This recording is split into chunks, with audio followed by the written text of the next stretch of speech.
Hello, greetings everyone. I have to remove this now and put my USB. Fix my mic. I'm fixing my mic. Uh, so,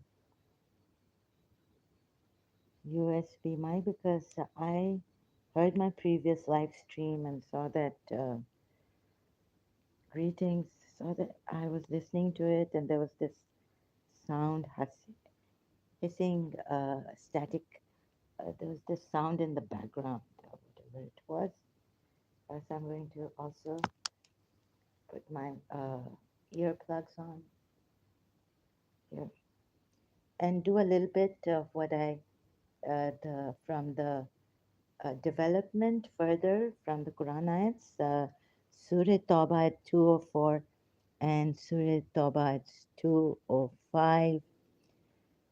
Let's see if then I can go to Surah Baqarah. Surah Baqarah, what am I saying? I think I'm very tired, but still, I've got to do this. I can't sleep and I can't rest. I'm restless about this. This is one of a kind. So, okay, I apologize for the mistake. Surah Baqarah, verse 205, destroys crops and progenies. Um, like in the previous stream, did you get me? I said that there's been a further development from Surah Baqarah at 144, change in Qibla from heaven to Masjid al Haram, looking up to the sky. And it doesn't say in this Quran ayat that he was looking, no, his Qibla was Masjid al Muqaddas or okay, I just call it Muqaddas, right? Maq, oh, okay, I can't get the other word. So because my aunt said, Baitul, sorry, Baitul Muqaddas, however you may put it. So please do overlook my mistakes here. So he looked to the sky, or he turned his face to the sky, and then from there, God says in Surah Baqarah 144 that we change the direction of the Qibla, where they look towards what do you say, God, right? So this direction of worship for looking towards God rather than up to the sky or heaven, it was changed to Masjid al Haram. Hope I said this properly in English. And then Surah 198, Sacred Monument, which is unclear. Um, Surah Baqarah, Ayat 198. Keep missing. So the monument, about the sacred monument, although we have hadiths and tafsirs, yet it is unclear since I cannot accept the Islamic sources, whether from the Sunni side or the Shia side. So, since I found the discrepancies and dodgy ayats like in Surah Azab ayat 37 in the Quran and Surah Nur ayat 33, the compulsion of save girls into prostitution and also the forgiveness for whom should be the forgiveness.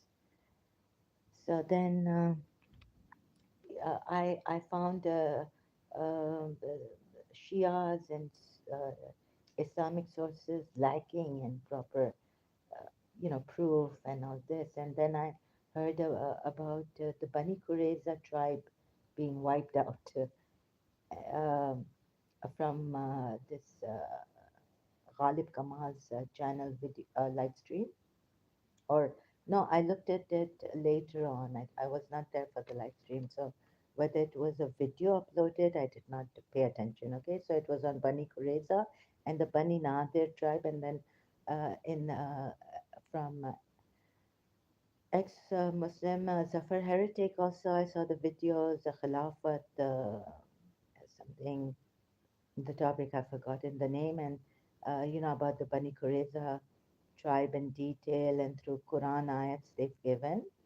But in the Quran ayat, it is not so clear why this happened and all this. So you can look at the hadith, and when I read the on Wikipedia, when I Google searched and I read Ibn Ishaq's version, I was like, why didn't the Shias look at this? And there are many things that now I cannot tell you, but I felt that I had to take those Ibn Ishaq, the sources, you know, uh, narration of Ibn Ishaq about Bani Qurayza, Bani Nadir, and I don't know about the Bani Qurayka, right? I haven't read much on that. But thanks to Ghalib Kamal on YouTube, much, and Zafar Heretic, ex-Muslim.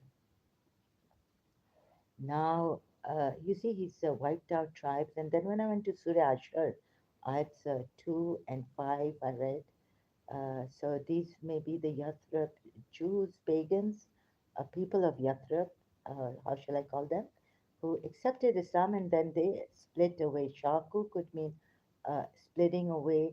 It does not have to mean that they gave him a fight or something. And even if they did in their land, they didn't want him anymore, or they didn't see him as a true prophet.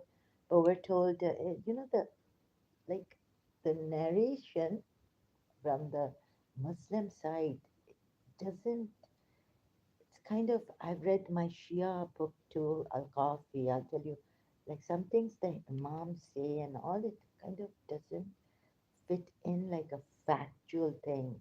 Sometimes I sense some things lacking, uh, like, or exaggeration or things like that. So I had my doubts.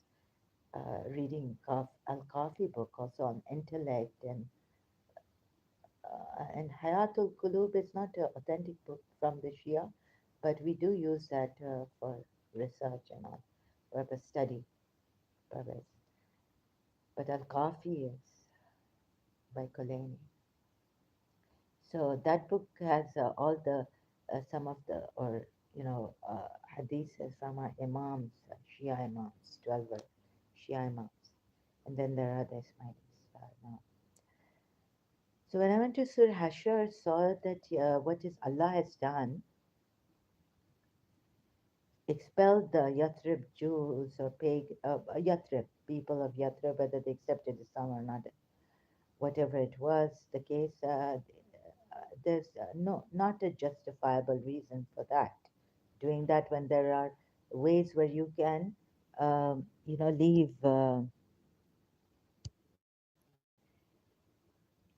You are supposed to migrate because you can, and he did emigrate from Makkah to Medina, and Medina is not his birthplace. So those things were disregarded by the Muslim historians and those who translate, I mean, those who gave tafsirs of the Quran ayats to us.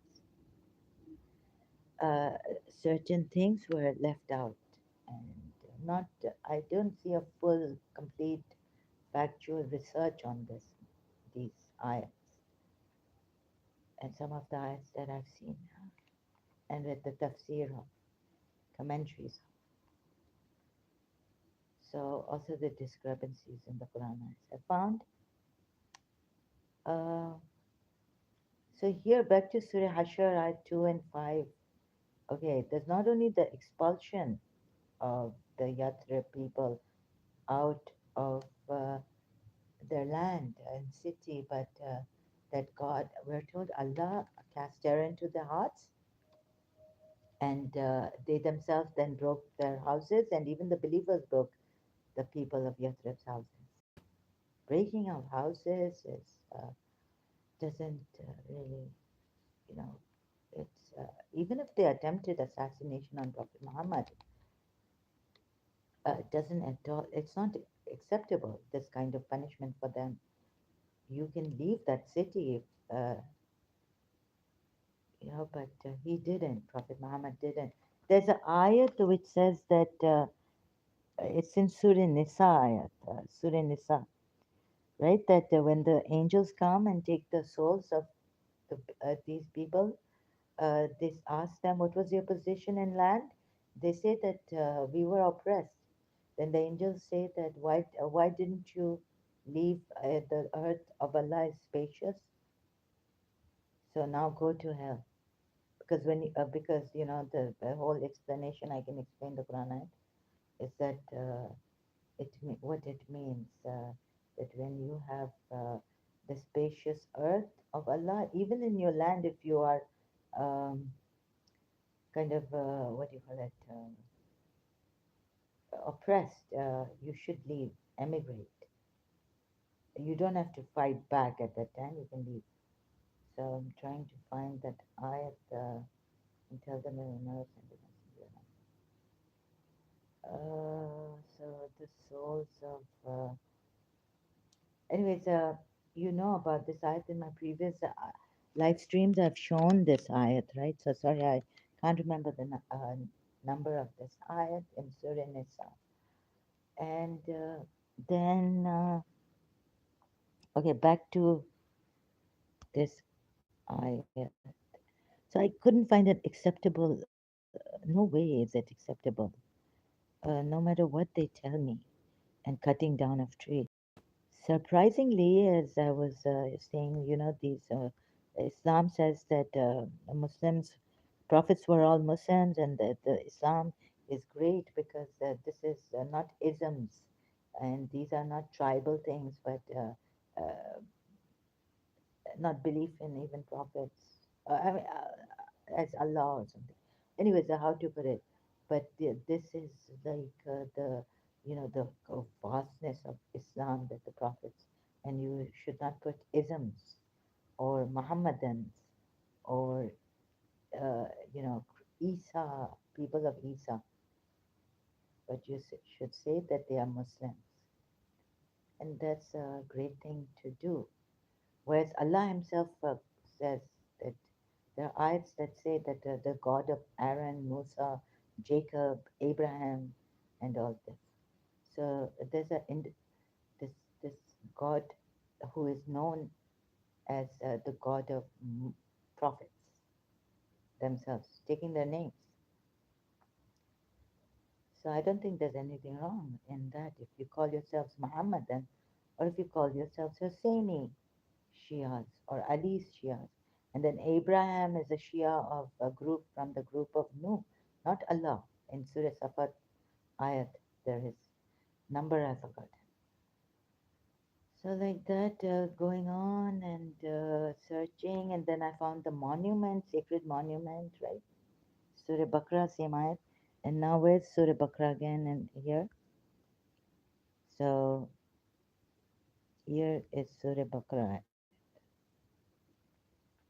Says it's loading, it's going to take time and rechecking. I haven't. So if you've written anything here in the live chat, if you've put anything here, sorry.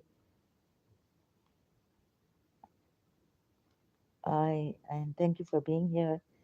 Those of you who I get angry and I tell myself not to do this. I understand your immense conditioning here in Islam and the fear that you may have, and I also have some conditioning left inside of me, and it hurts me still, right? So that I wish I could help in a more kind way and answer in a more way, polite and gentle way, and gently lead you to this. But sometimes I get frustrated and very angry and upset. So I apologize for that greatly. And my tone, if it sounds like it's harsh or something, please forgive me for that too. Oh, so I have to go to ayat 2. This is the problem with this. So, okay, here, if it's now here, when, and when you have completed your rites, meaning your pilgrimage rites, remember Allah like your remembrance of your fathers. So there are ayats against the polity saying that you follow the worship, the way of worship, and the gods they worship. You follow your forefathers. You have no evidence and all this, and you follow your fathers and forefathers. So this is what it means here. Like remember your ancestors, the way they worshipped Allah. So not only remember Allah like, remember Allah like your previous ancestors remembered and maybe worshipped. I mean, of course, it goes without saying, right? Zikr Allah, worshipped Allah. So then, when you completed your acts of worship, then remember Allah. Okay. So when you've completed your acts of worship, then remember Allah. As you remember your forefathers.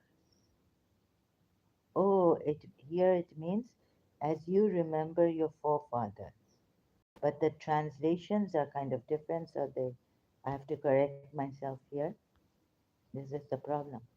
We have different translations, and I don't know Arabic, Quran in Arabic. So now, as I go on, we have to correct ourselves. I have to correct myself. Even Sahih International, let me see. And when you have completed your rites, remember Allah like your previous remembrance of your fathers. Okay, so maybe my English comprehension, I just remembrance of your father. Oh, remember Allah like you remember your fathers, or with much greater remembrance. Not remember Allah like your fathers remembered Allah. So here, oh yes, so thank God I came here to just correct this, right? No, no, Sahi International has written it right. Celebrate the praises of your Father. So celebrate the praises of Allah as you used to. Okay, as you used to celebrate the praises of your fathers. Yeah, with far more heart and soul. There are men who say, Our Lord, give us thy bounties. Okay. So here I stand corrected. I apologize for the great mistake, for misinterpreting, miscomprehending this ayat wrongly. I mean, don't use a jargon. So wrongly reading this ayat and understanding it wrongly. So I made a mistake here, although the translators have not. So when you have accomplished your manasik, remember Allah as you remember your forefathers.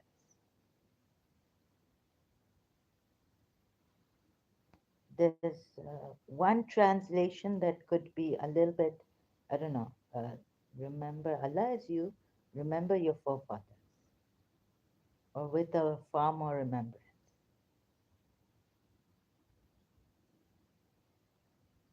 So it's not wrong to remember your forefathers, but you remember Allah as you remember your forefathers. So I have to do more on this. Sorry, um, I have to look more into this, and as I'm going, I might make. I will be making mistakes. It's not like I hope the thing is that we can make mistakes, right? It's not the end of the world that our lives would be. And then I come to correct myself. So thank God I came to correct myself. And I'm also now going to share this if they're going to kill me on my friends. I mean, they're not going to kill me, but these people, they're as quiet as ever. I'm very grateful for the patient forbearance with me here on Facebook. And so now, even the followers of the pages I've made on Facebook. So now I'm going to share. Please, thank you for waiting for the Did share dedicated to okay pages sometimes so quickly forgetful. So you might not want to follow me. Okay, if you come here and you're going to, uh, you know, um, see, see, you if you are like I make mistakes, but you know, I have to say that I in this condition, it's I come to say that I correct myself when I realize that I've made a mistake, right? So you may say, you may discredit me for the whole, everything, some things that I've found, and some things that I'm right about. You may discredit me, and you may leave, right? And you may blame me. But remember, here we are on trial and error. I'm not perfect. I'm not a prophetess. I will be making mistakes. And even as a Shia, I could have made mistakes not understanding the Quran ayats properly. As a Muslim also. And I see that some Muslims have done this. But so, what can we ever be sure of, right? And I'm very, very tired, so please bear with me. Oh God, how many times? I don't know. Okay, it's just that the Surah Hashar ayats, no matter how bad I am, how many mistakes I make, how mentally challenged I am, incapacitated, I don't know Arabic, you could put all the blame on me as you like.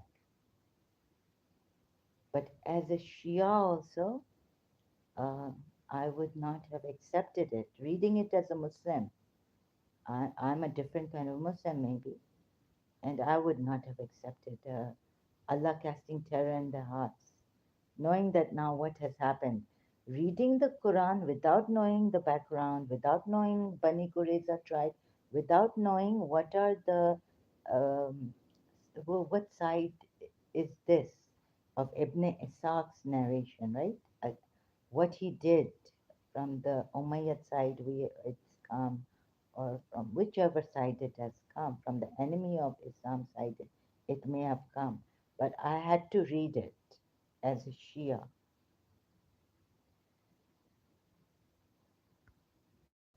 So when you have accomplished your manasik, Hajj rites, remember Allah as you remember your forefathers. Okay, let's take it like this now, the correct way. In my previous live stream, I made a mistake on this ayat.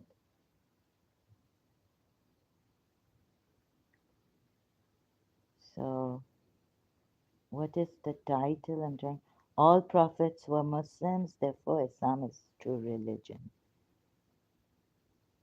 Okay, so this I made a mistake.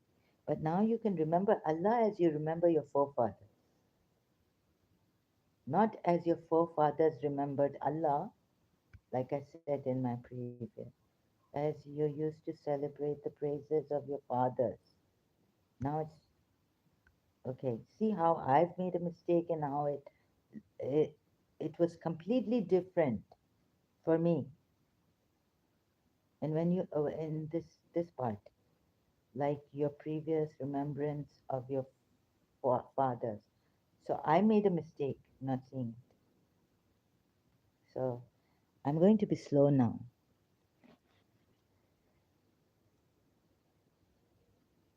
right? So I'm doing like whatever I find without. I come here very quickly, and I could be making I would be rechecking myself and all this. So I've made a mistake here. But even if you take like Allah, remember Allah as you remember your forefathers, or with a far more remembrance. But of mankind, there are some who say, Our Lord, give us bounties in this world, and for such there will be no portion in the hereafter. Okay, so I've made a mistake.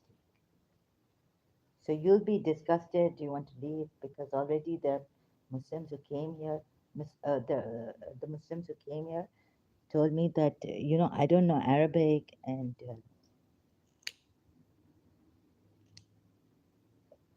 how would I know my Quran? But as a Shia, my uh, Quran teacher who had come to teach me said I cannot. He didn't want to teach me because he said I found a mistake, and he agreed with me. I don't know. Then we didn't look for another one. He said, "You're right about Allah, right? Written Allah in Arabic. You see this W part here, that the L should not be doubled. So here it says Wallahu, but the Allah word. And why this problem here with the syntax? What is it? The symbols. Okay. So now I made a mistake. Thank God I came here and saw it. And if I ever make a mistake and I realize my mistake, like I said in my from previous videos, trial and error, I learned. So sorry, as a Shia also, I didn't learn the Quran in Arabic because my teacher, Quran, didn't come back to teach me. He said, "You're right." He saw my one mistake and he said, "If I find a reason for this mistake, I will come back to teach you. If I don't, then I will not come back." So if you're that flexible and open-minded, and if you're interested in my kind of online also sometimes seeing things and then sharing with you, then you are welcome here and please cooperate.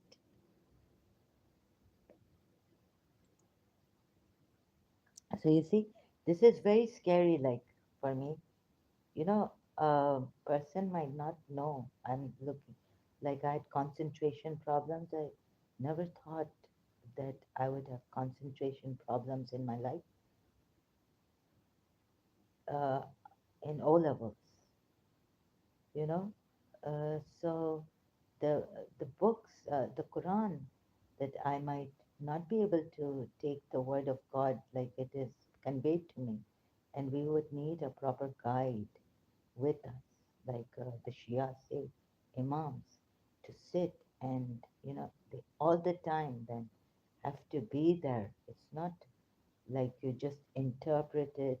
You They should help you in a very uh, lenient way, right? They should also understand that there are people who may not be, mistake, may take the Quran ayats mistakenly, misunderstanding it. So there may be misunderstandings also.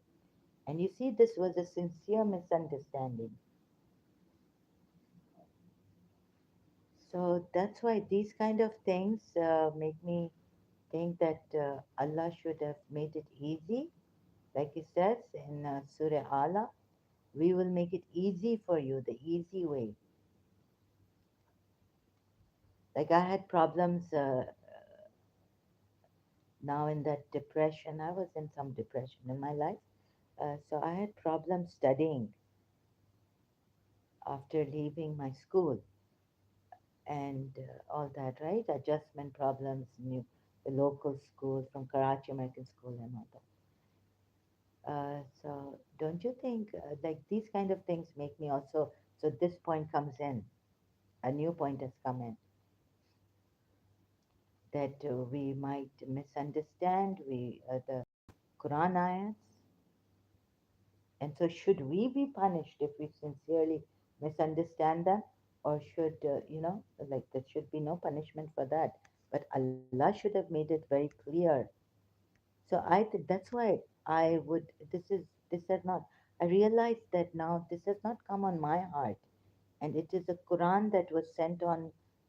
As a Shia, I thought it was on Rasulullah in his household, but for us. But then as a Shia, I also realized that this is the household of Rasulullah. They should know and they should explain it to us. But we were told that they were all the time being sought after, you know, by the enemy and being killed or punished or put in a cell and all this.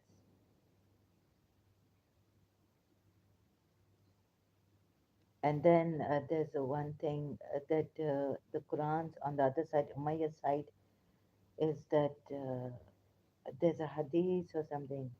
Uh, Umar, oh no, sorry, Osman bin Affan collected all the Qurans, asked them to send them, Muslims to send, Mormons to send them all the Qurans, and then he burnt all of them and just preserved Hafsa's Quran, Umar's daughter's Quran, Umm al-Mu'minin Hafsa. So this too. So as for me, I believe that I now realize that and I also question the messenger, outside. How will, since, we're told, like, how will this messenger, one messenger, help so many people and all that? So, I mean, I objected to God for sending messengers rather than giving the sign to ourselves in our hearts and right. So that too. So when I make a mistake, it could be for you that you come here and you taunt me in a taunting manner. You tell me that you don't even know Arabic, and so please don't do that. I've been thinking about these things. I will make mistakes in the Quran and its comprehension and all. I never said I'm perfect. You can correct me, but don't blame me, right? And please be honest. We're like students here, friends, right? A friend should help a friend, not hurt a friend. So let's be like friends. I read Jiddu Krishnamurti. It really hit me in my heart. Like it really touched my heart deeply. We're like friends. So I know that you've been used to the this harsh way of, I don't know where Shias are not. We're not supposed to, as our religious scholars, when a Sunni comes to us and asks us about our religion, that we taunt them and we do this. No, no, we're supposed to be completely egoless. And they have a training, I was told, right, to do this. And completely egoless. Sister, you are good job. Thank you, Yoginder Singh. And what was your previous? Uh, does it have to Sunan and Yoginder Singh has given Sunan and Nisai, sorry, Nisai 4061. जो भी इस्लाम से बाहर जाए उसको मार डालो. Thank you, Yoginder Singh. Bye. Brother, I'm so glad you are here. Welcome, warm welcome to you. Best wishes and prayers for you and your family members, your world, your land, your everything. Best wishes and God bless. Thank you. I'm trying. This is for humanity, like you said, right? You were the one who said last time that आप humanity के लिए कर रहे हैं, इंसानियत के लिए. Yoginder Singh, I'm so appreciative that you're here. And I could go on about this. You don't know how much it means to me. Thank you so much. Okay, so ये हदीस है इनकी.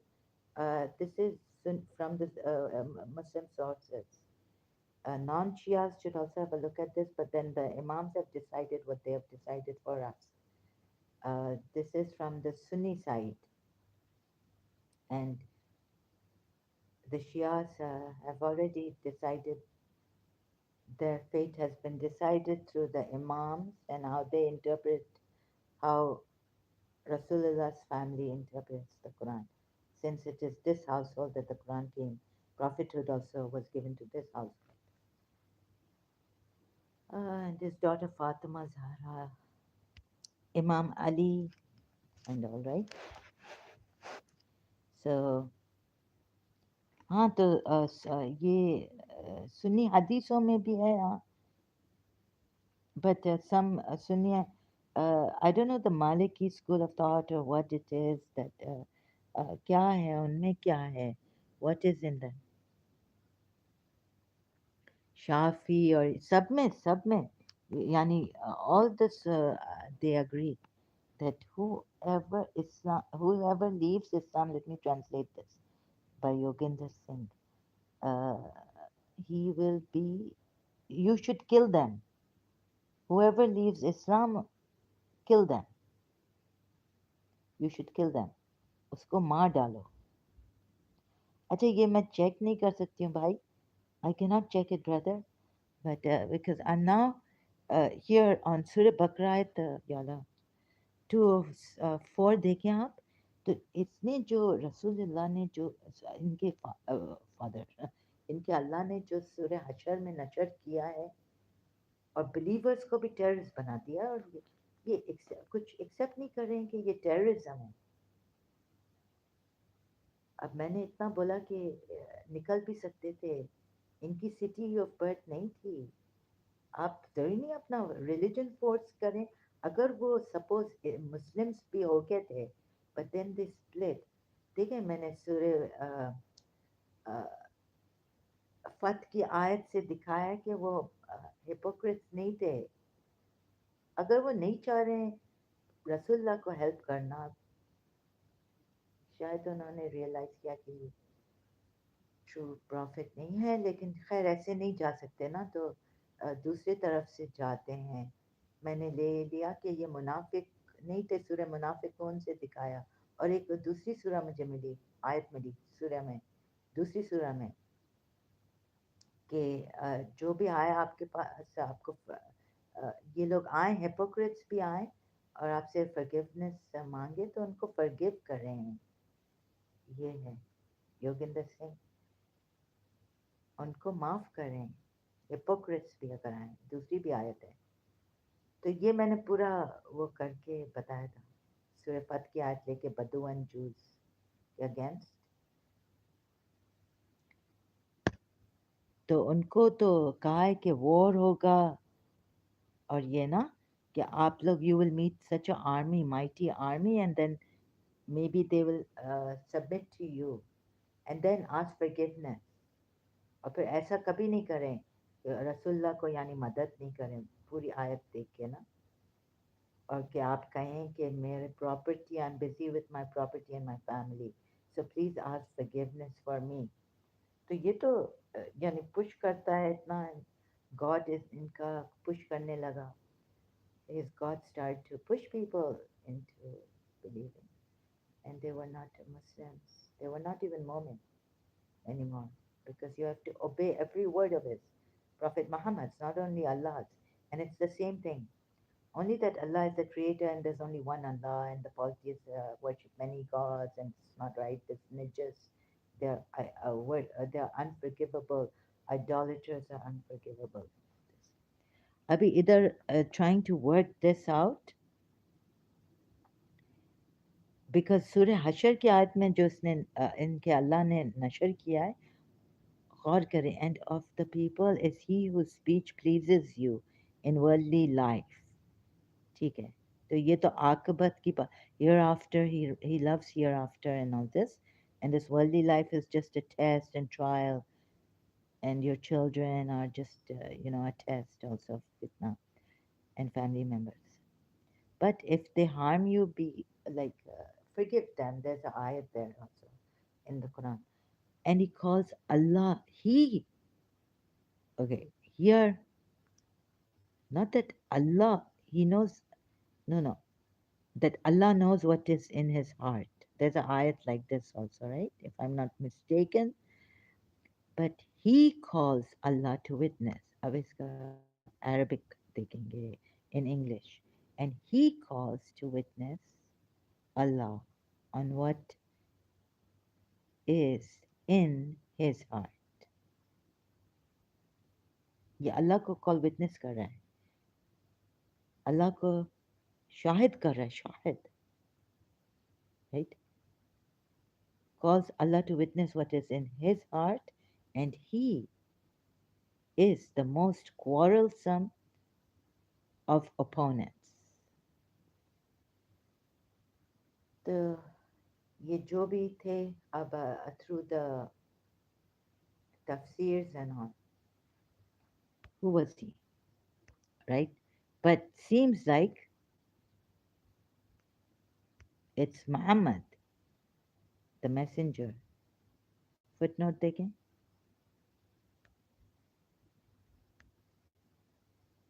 Narrated Aisha.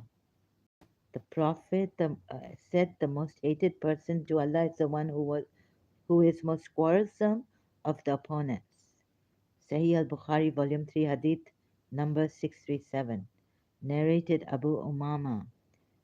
Allah's Messenger said, I guarantee a home in paradise for a person who gives up arguments and disputes, even if he is on the truth. यानी आप argue नहीं करें किसी के साथ ट्रूथ के बारे में भी, अगर वो गलत हैं तो छोड़ दें उनको. Oh, doesn't go well with the Quran ayats. And so ये क्या हो रहा है? I read. Oh God, चक्कर आ रहा है. Sorry, I like confusion आ रहा है, cloudy. Uh, अगर आप कुरान आयत पढ़ेंगे तो ये ऐसा नहीं है. A home in the middle of paradise for a person who gives up lying, false statements even while joking. And if I also guarantee a home in the highest paradise for a person who has a high standard of character. This hadith is quoted by Abu Dawud, At-Tirmidhi, and Nasai, and Ibn Majah. We don't know if it's Sahih or not, but it is narrated by us. अभी आप देखें इधर, तो ये कोई okay. It's just that you should not be like this person here. So, what I'm saying, like I said, look, I'll be making mistakes.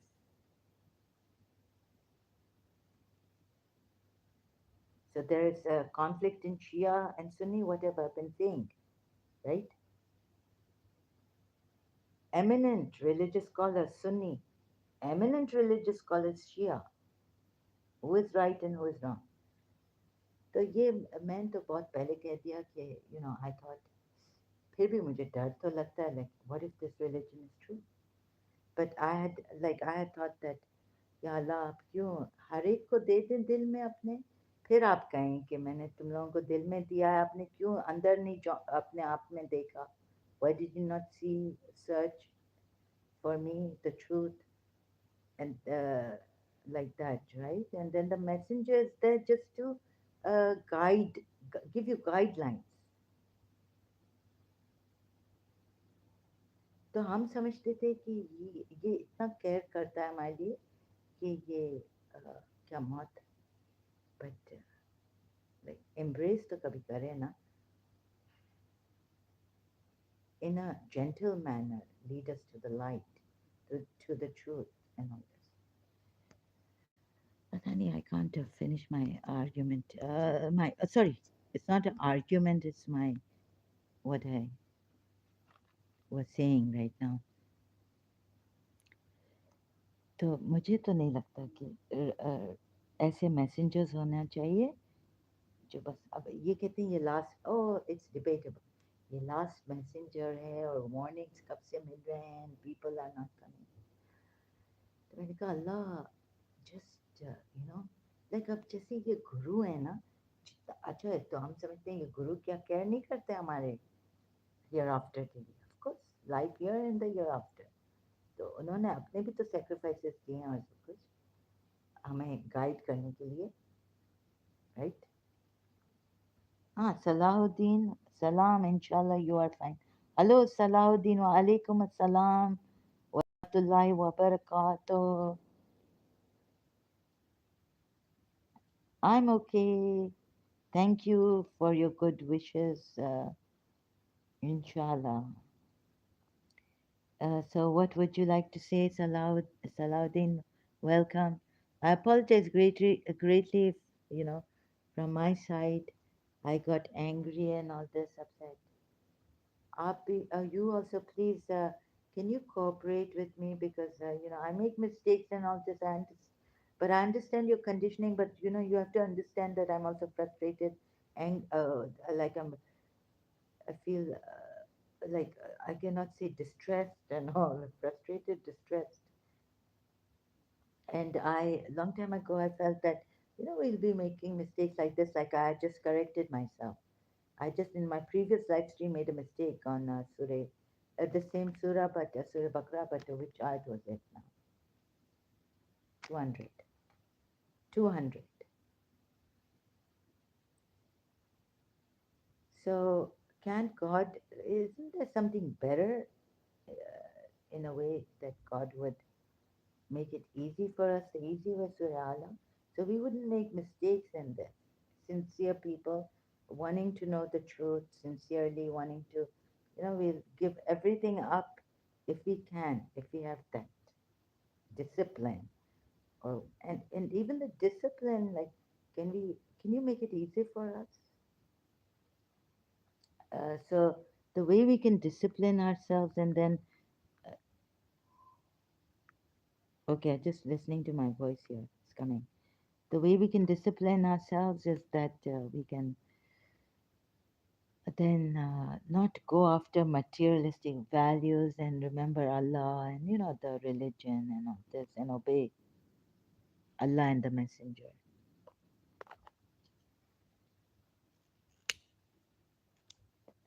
and not mistake the ayats and misunderstand it, make mistakes. No problem. Salah ad-Din says no problem looking into Islam must make it better at the end. Acha. No, actually, make it better in the end. How? Yes, that you leave Islam. It will make you leave Islam. That's the best thing that you can do for yourself, right? Salah ad-Din. So, do you still think that this thing? Do you think that it was right? Have that these Yathrib people, whether they accepted Islam or not, Surah Ashurais, that uh, it was right for Allah to uh, put terror in their hearts and make them break their homes and expel them from their homeland.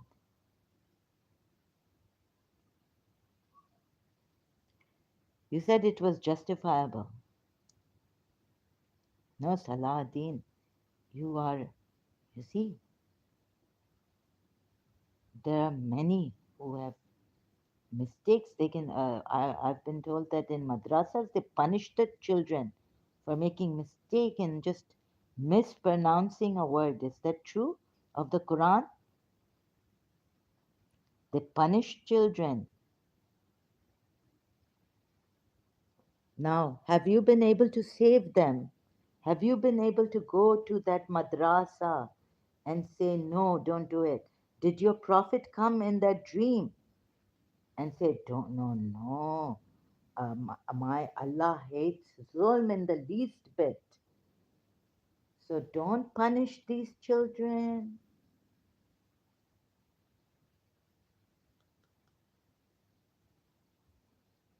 You see, there's a lapse of justice left and right, front and back. Now, how proud are you to say that I'm a Muslim? I stopped every zulm. I went house to house. Hmm? You have the capacity, right? I say I'm incapacitated physically also. The Prophet never ever hit anybody of those around him. Never. And so, in no circumstances can you hit anyone. Are you sure about this? And okay, he never hit anyone, but can he go to every Muslim moment's place at for 1400 years it's been, and stop the Muslims from fighting each other. Stop the Sunnis from fighting against Shias. Shias, once upon a time, that Iranian leader. Can you say that, he's so ardently here, your prophet, we are told in the Quran ayat, is so ardently desirous. Is my voice coming? Please tell me if it stops coming. I can't keep yes, it's coming. He's ardently desirous. He's ardently desirous of your welfare. What's happening in houses? What's happening? Muslim men hitting their wives, children. We want Allah that will give a totally, completely wipe out zulm from this world. We want such a religion and we want such a God who can be there. This is politics playing all over the world, not only among Muslims. Okay, so can we stop such a politics? Because Allah has said He doesn't like zulm at all, and He will not give He told Abraham, remember that ayat? So my hand hasn't yet set on this. He is politics. He is ardently. Acha, politics hai. It's politics. And this, come back here.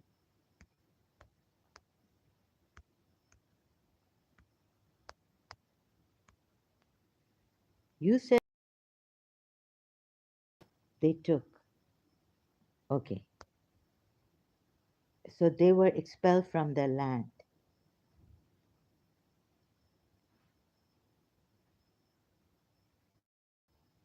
Acha, abhi main, I have to search a little bit, sorry, excuse me, out of the. People will never cease to be people. Okay? And those believing in Rasulullah,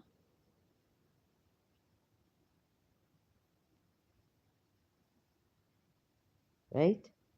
They claim, they say their Shahada, they're in mosques calling people to come and pray.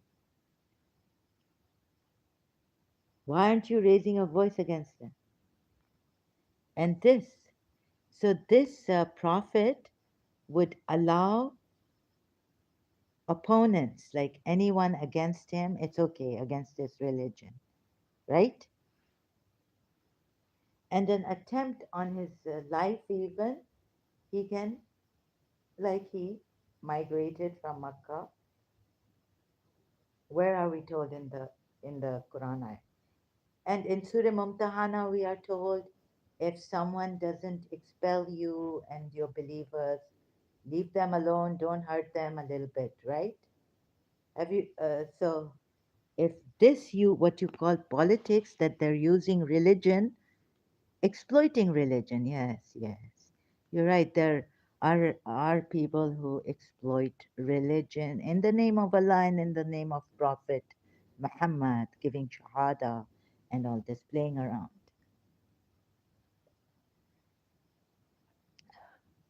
But there's a verse that says he's ardently desirous of your welfare. It hurts him, it grieves him that you fall into trouble. Shouldn't Allah have made sure that no Muslim, no, uh, even if they use politics, give us a religion that fails these political people? Did you read the tafsir around those ayats? Yes, yes, yeah. I don't have to. I've read all the tafsirs. The ayats for the ayats concerned, you see. So now you rely on the tafsirs also. You're saying, right? And which tafsir are you going to take? Tell me which tafsir. Are you going to take the Umayyad tafsir? You said you are Sunni by letter, Ahle Sunnah, meaning you follow the Prophet's Sunnah by letter, and uh, there are some like differences in tafsirs also. So, which tafsirs would you prefer? So, you feel, look at this, look at this. Tafsirs, this is very direct. This is a direct verse. I have read the tafsir about this, the Sunni and the Shia. You go to multilingual Quran, you'll find the Shia tafsir on this. You go to another Shia website, you will find articles, books explaining. Now, I've read the tafsir on this. Now tell me, I disagree? Yes, the tafsir I read was about this also, fifth ayat. It says that they had to make, for the siege, they had to cut down the tree.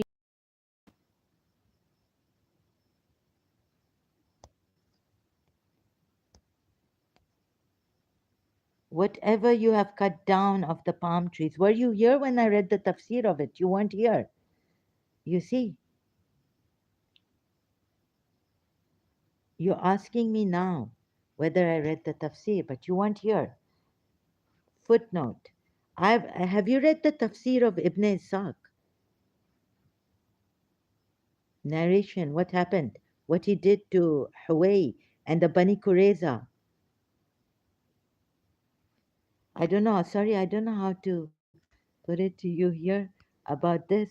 What you, O Muslims, cut down of the palm trees of the enemy, or you left them standing on the stems, it was by leave of Allah, and in order that he might disgrace the fasiqeen.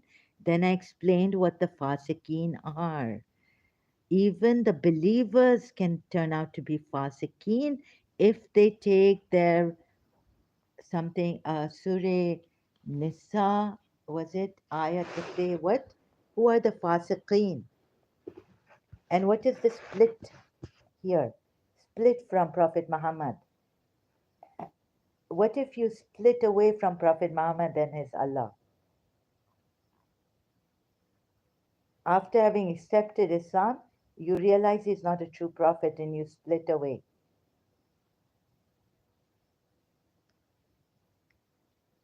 What if this happened here as I see it? Happened. Because a rebellious transgressor can be someone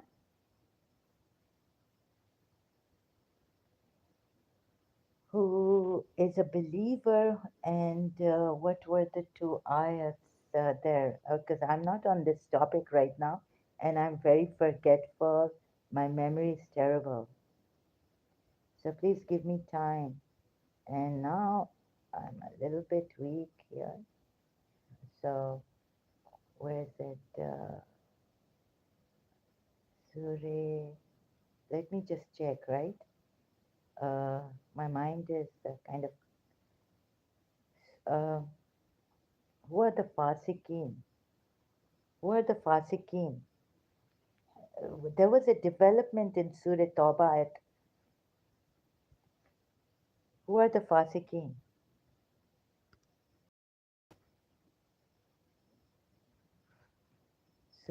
Oh, I remembered. Surah Tawbah at 23 and 24. There, I thank God.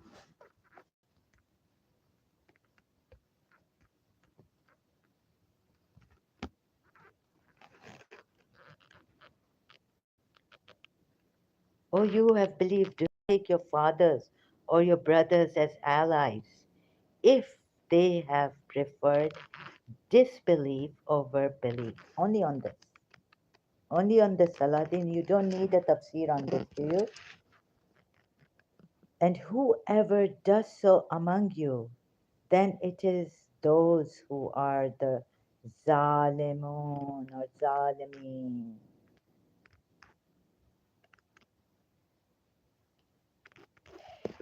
And 24 says, what?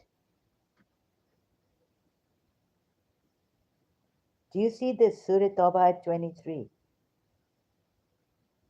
Development.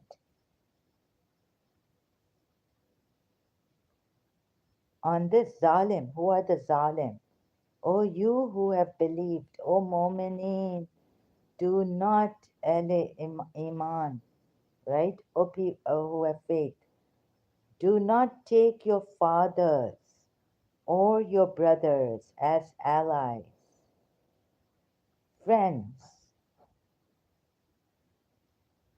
guardians, protectors, helpers, if they have preferred disbelief over belief. Only on this. Do you think this is a humanitarian religion also? Bring that point in. And whoever does so among you, then what are they called in the Quran ayat? Surah Tawbah 23, Zalimun, Zalimeen.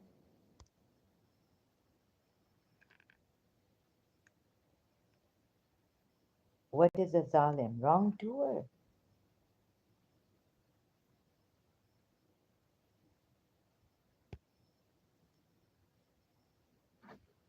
And who is a fasiq?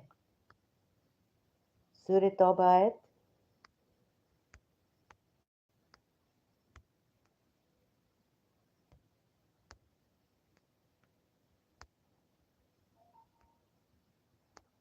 Do you have to read a tafsir on this?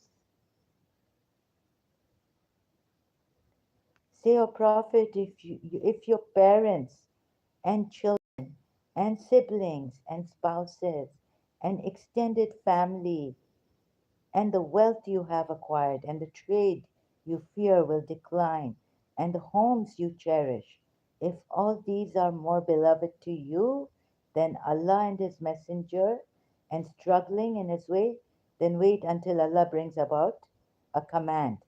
And what are they? Fasiqeen or fasiqun, the the defiantly disobedient. So if those Jews or so-called the ones who embraced Islam did this, it's telling them no,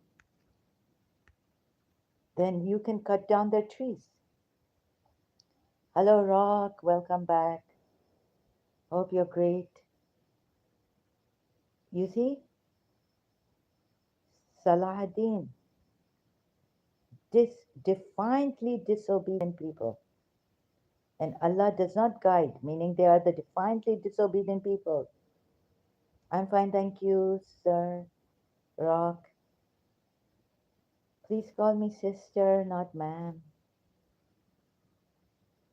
Thank you so much. That's great to know that you're fine.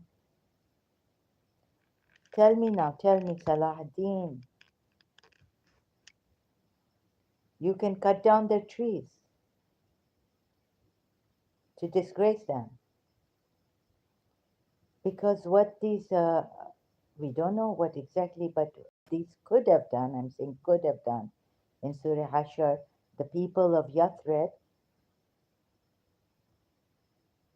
So it's not fair, is it? For this, is there humanity in this?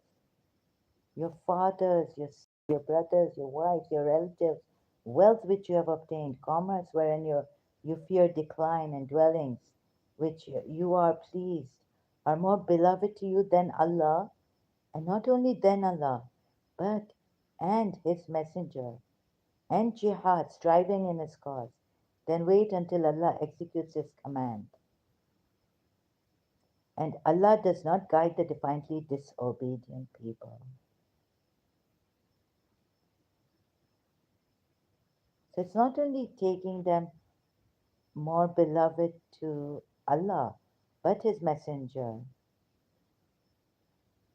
defiantly disobedient, fasiqeen. Now what happens? What's happened to the Fasiqeen in Surah Hasharite 5. Huh?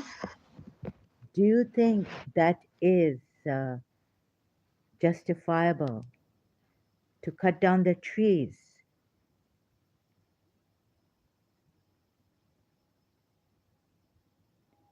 to disgrace them so as to cut down the trees, cut down the palm trees?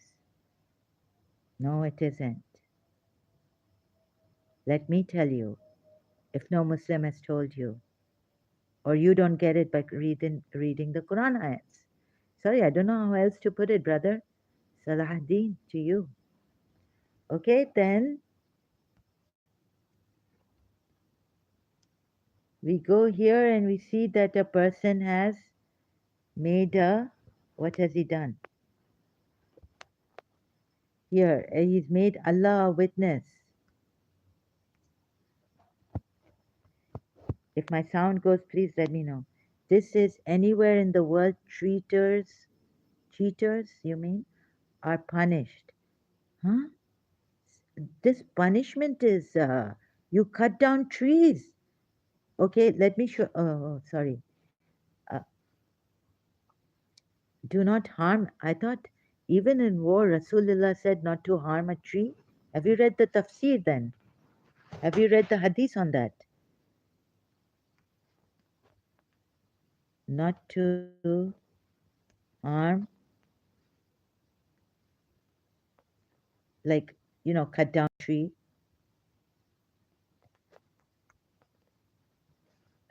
Prophet Muhammad. You want tafsir?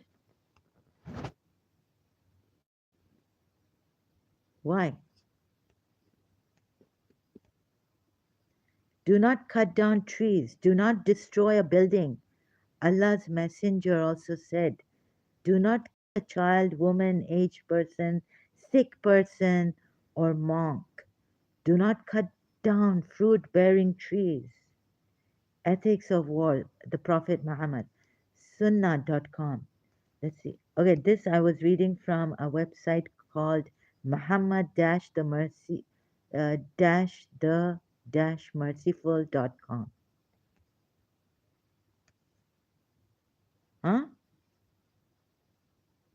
By Allah, he's swearing by Allah, I will move this away from the path of Muslims so that it would not harm them.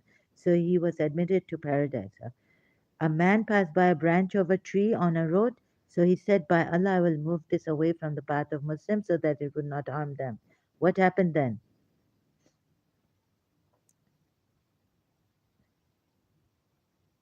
A man passed by a branch of tree on so he moved them from so that it would not harm them. So he was admitted to paradise.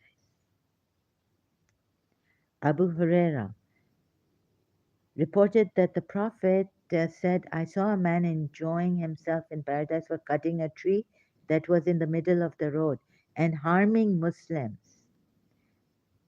Oh, so if you harm Muslims, then you can cut down the trees.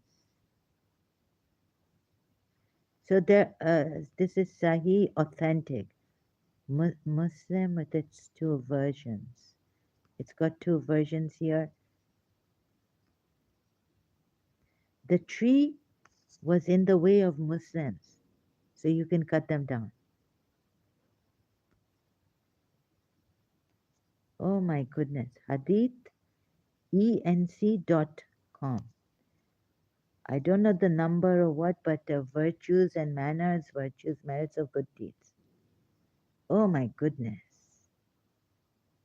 Sahih authentic. Third, another narration reads a man passed by a branch of a tree, lying in the middle of a road. Okay, it was lying in the middle. So he said, by Allah, I will move this away from the path of Muslim. But this is a second. And then we have the third narration reads, while a man was walking on a road, he saw a thorny branch on the road, and he removed it.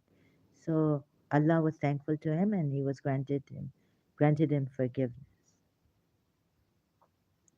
harming their legs and all. The value of trees in Islam. Trees are to be treated with respect and not to be unnecessarily harmed. Thank you, Khalifa.com website. And Hadith, thank you, hadithenc.com, thank you. And now we go to Sunnah. No, we don't. Destroy. What does it say? Fruit bearing trees. But those were just, second grade fruits bearing palm trees. It had the, those trees he cut down in Surah Hashar 5, we are told. Yahya related, okay. Narrations are there. Abu Bakr as-Siddiq was sending armies to Asham. He went for a walk with Yazid ibn Abi Sufyan, who was the commander of one of the battalions. It is claimed that Yazid said to Abu Bakr, "Will you ride or shall I get down?" Abu Bakr said, I will not ride and you will not get down. I intend these steps of mine to be in the way of Allah. Sorry, Rock, you exposing many things. Moments will get heart attack. God forbid. God forbid. Yeah. Well, I could get a heart. I could have gotten a mental gone case. I could have been in the mental asylum, losing my mind altogether, my senses. No, I hope not. I pray not. And why are moments like this that they would get a heart attack? We are so fearful. Even now I'm in pain, Rock. But I've just kept my pain aside and my tiredness aside. Do not kill women or children or an aged infirm person, and do not cut down fruit bearing trees. I'm reading here. You see what Abu Bakr advised Yazid. You will find a people who claim to have totally given. Can't read more. I find it difficult here. Hadith, Hadith, Book 2:1, Hadith 10, Book 21, Hadith 971. This is on jihad. Mawata Malik Jihad, the book of jihad Hadith. God knows which, okay. Sahih Bukhari or Sahih Muslim or Ibn Daud, Abu Daud. Don't know which source it is. The book of Jihad Hadith. Muwata Malik Jihad, okay? No, no, I'm not. So I've been doing this and I don't want. And why would Muslims get a heart attack with this? You see, there are Muslims who would go kill someone because. So I have to stop them. I don't mean to give Muslims a heart attack. I mean to do good. Yes? So this and so where if my voice goes, please let me know. Now I come back here. Oh, here Muslims. Surah Baqarah ayat. And when he goes away, he strikes throughout the land to cause corruption there and destroy crops and animals, it says. And Allah does not like corruption. What is Nasl? I thought Nasl means someone's ancestry, progeny. But translators put Surah Baqarah 205. Translators put destroy crops and animals. And here, Quran, here. Sometimes even they make a mistake. Please bring down your volumes, phone volume, tab volume, computer volume, because I'm going to press on this and it's going to recite this word. والنسل. Wal nasla. Here it says progeny, word by word. You see, this man mentioned here what he does. And of mankind there is he whose speech may please you in this worldly life. Okay. And he calls Allah to it. He's calling Allah to witness as to that which is in his heart. Not that Allah is calling him to witness. what is in his heart, or is witnessing what is in his heart. But this man, is calling Allah to witness as to that. He calls Allah to witness as to that which is in his heart, right? Yet we are told what this he does. He is the most quarrelsome of the opponents. This ayah was revealed to confirm the the forbidding of cutting any tree. Which ayah? That was a hadith I showed you. That was not an ayah previously. Are you Saladin? Which ayah? Which ayah? That was a hadith. Read the above. Which above? No, here. Read the above. What is above this? Huh? This is Surah Baqarah. Are you talking about the hadith I read previously? That in war you're not supposed to cut down trees and all. That was a hadith, Salahuddin. The ayah of Al Hashar. No, no, no. I've read it. It says that, and all the rest was restored to Allah and all that. Salahuddin, uh, are you sure you've come here to study the truth and correct yourselves as we go relating to trees? Uh, Fifth Hashar ayat, fifth Surah Hashar ayat. They cut down trees by the permission of Allah. Saladin, read the above. The ayah of Al Hashar. No, I'm here now on Surah Baqarah. You've got to see this. And remember Allah during the appointed dates now. And now, so Surah Baqarah 204. And he calls Allah to witness as to what is in his heart. Yet he is the fiercest of opponents. You see, this person, Muhammad, we can put his Allah in this. He doesn't like people to ask him questions, dispute not with him what he saw. Will you now dispute with him of what he saw? Surah Najm ayat. And what he witnessed in his heart, what his heart witnessed, or what his heart saw. So will you dispute with him? Now, who in the world would accept that? Because the Sahabas, because Sahabas did not see it. Only he himself saw it. And now there's a person, we are told in this ayat, who has no fear of Allah. He calls Allah to witness. Let me see. It says here, what you should do. And he calls to witness, ويشهد. wa yushidu, hidu, wa yushidu.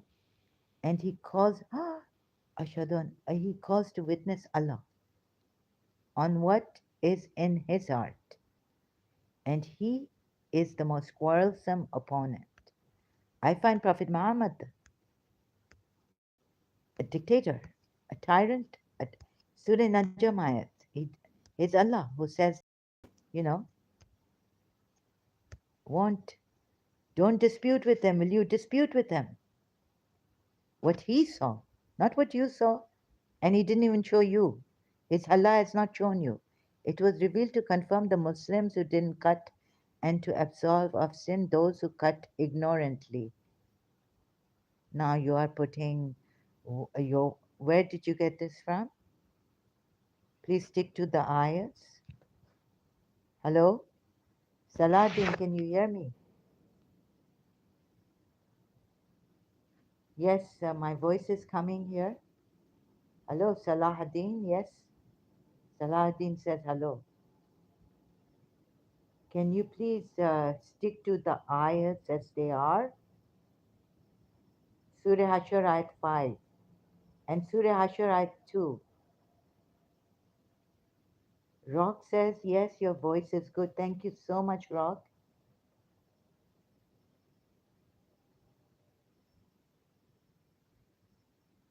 No, no, no Muslim cut it ignorantly. It was by the permission of Allah. Salahuddin says yes. Sorry, I didn't get you. My voice is coming or what? Muslims did not cut it, Salahuddin. Muslim Salahuddin? Oh my goodness. Please, if I now get a little irritated and aggravated, please, I apologize greatly. Oh, yes. Rock, thank you. I know I have just kept it multitasking, listening to my voice and doing this because some time has gone by. Thank you so much, Rock, for the help. I really appreciate it. My voice is coming now in the background. Okay, Rock, you're here. I really appreciate it. You see here when it is said to them, him, fear Allah, pride in well, no, no, no. Now you come to ayat 205. When he turns his back, his aim everywhere is to spread mischief through the earth and destroy crops and cattle. No, no, no. It's not cattle. I don't know, Nasl. Here it's put progeny, word by word English translation of the Arabic ayat word. Wal Nasl. Okay, mind your ears. Volume down. I'm going to press this. والنسل. Wal Nasla. Thank you. Okay, Rock says my pleasure. You see this Wal Nasla. So, what has Muhammad Allah done and made the Muslims moment do? Believers, sorry, not Muslims, believers. In Surah Hashar, ayat 2 and 5, he strives throughout the land to cause corruption therein and destroy crops and animals.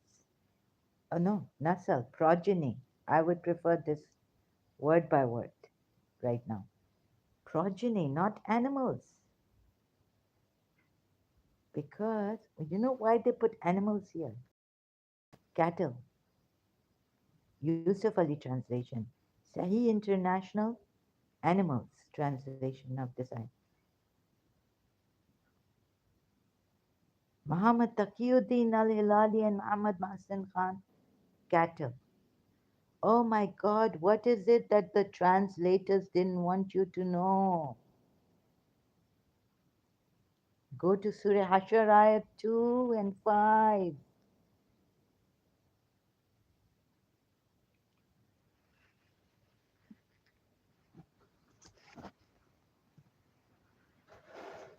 Really, Salahuddin, if you accept the truth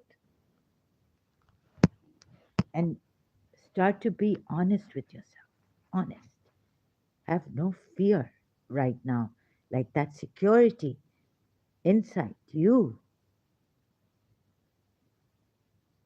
I don't know what makes you do this against me and my findings.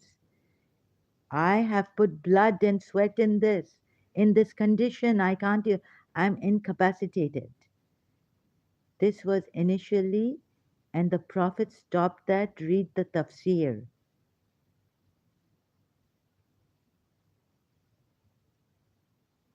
Initially, Allah said that I'm going to. No, no, there's not no mention of that in any tafsir. Please, now cooperate. Stop deceiving people and confusing us more. Which tafsir? We can't read any tafsir like this because in Surah Hashar, Allah, it said that Allah did it. And in Surah Azab, it says that this is the way of Allah. Massacre them completely. Hypocrites, those in whose hearts is a disease, and no, and rumor mongers, right? There's no way for a prison. There's no concept of prison here. Captives, yes, but like reformation, that would be humanity to reform them. He seems to be all the time so worried about his life and the truth. I don't think the truth needs any defense. I've read Jiddu Krishnamurti, other. I realized that the truth doesn't need any defense. And you don't have to stake your lives in that way for truth, because truth doesn't need your lives. Truth is life giving itself and freeing you from the worldly temporary things. And it gently does it. And the one who does it doesn't need any thank you from you.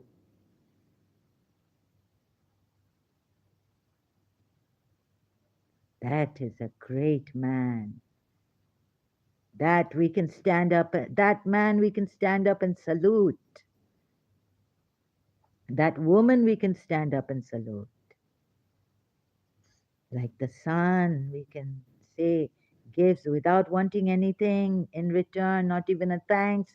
But the Hindus, some of them we've seen going out and saying, "Thank you, Surya." In the morning, they do namaste to the sun. They take its, the solar energy, water and sun. Why do you care about evil people getting punished?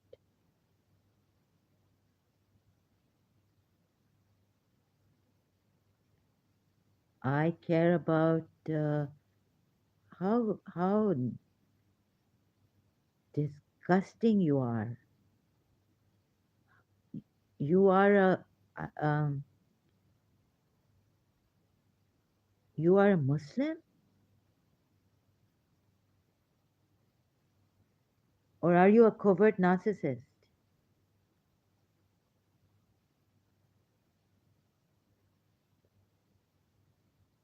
You have no humanity in you? No, no. There's no evil. If this evil wasn't there, and this monotheistic religion and the shaitan that he has created, there would have been no evil. People would have been gently led. I would have embraced my enemy. I prayed for my enemy. I don't pray for my enemy to die. That's a coward. And what will this punishment serve, evil people? Your God is so. This Allah, right, who's punishing evil people, this is what I'm saying, it's out of humanity. It is not from humanity, it's out.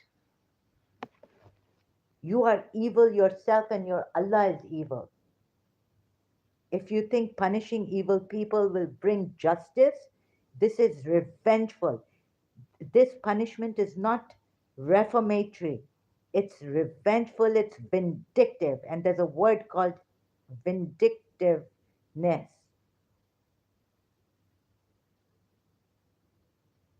And they were not evil.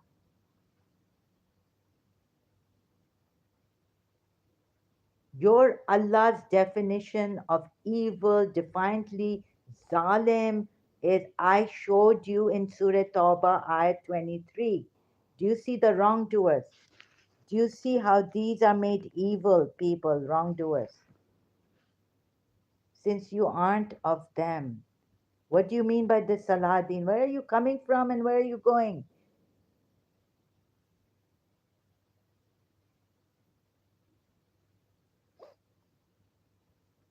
So if someone slaps you, you're going to slap him? But there's someone like Buddha who would say, next to you. There's someone who came after Moses, eye for an eye, tooth for a tooth, and said, give the one who slapped you on your right cheek your left cheek, or your left cheek, the other cheek. Give your other cheek to him. Jesus Christ said it. Once Buddha's enemy came and spit on his face, something like this. And what did Buddha say? What next?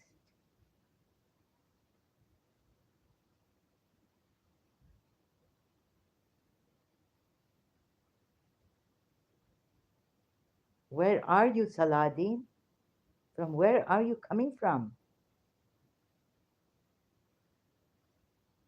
So, if you're going to say that Allah has warned us from the beginning of time, don't do this, don't do this, don't do that, do this, do that, and then comes Jesus Christ in this monotheistic religion and says, bless your enemies,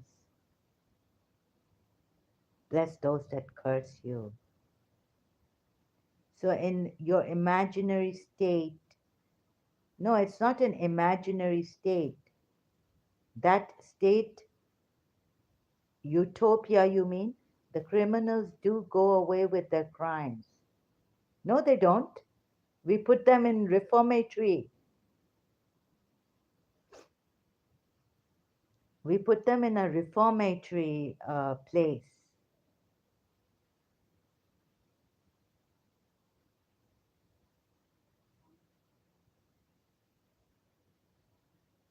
Tell me, did the people create evil?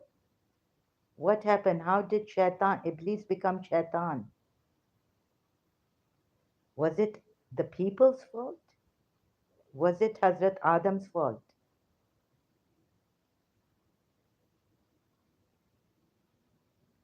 that Iblis became Shaitan? Why are the people being tested for Shaitan? When Iblis became Shaitan, why are the people being tested?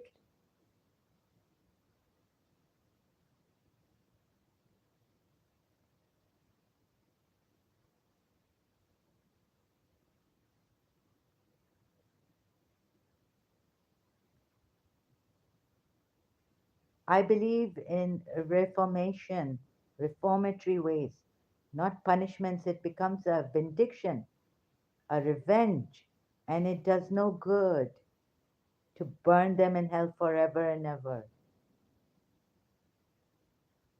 What use now?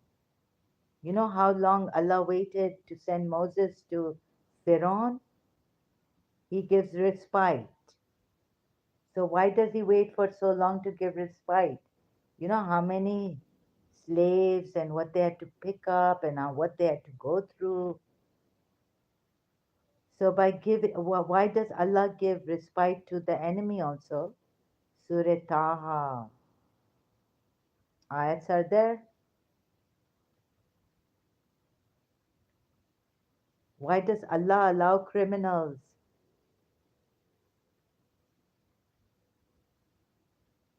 to go on, gives them respite? I say there and there, nip it in the bud.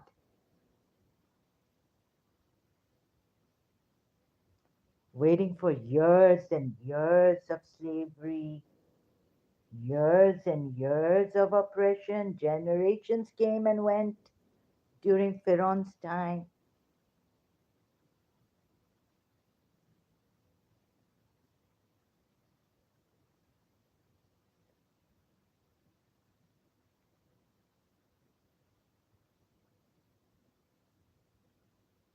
Now what?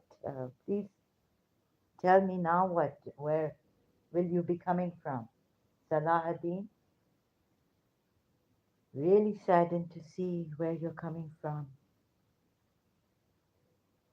I wish you well. I wish you could see there are better ways to bring, to reform, to bring some goodness in people's hearts, beings, enlighten them. There are better ways. There are people who have done this. Buddha did it. Hindus were doing it. Living together. They had many gods. Their gods, higher power, they fought or whatever they did. But here, their people, their followers don't fight each other. Shivites don't fight Vishnus. Brahmins don't fight. Even though Shiva, we are told, cursed Brahma.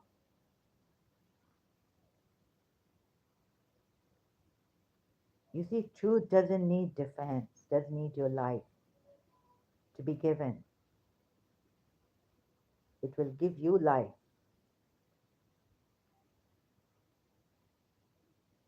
There are ways to put the ego down, flush the ego, deal with the egos before it comes up.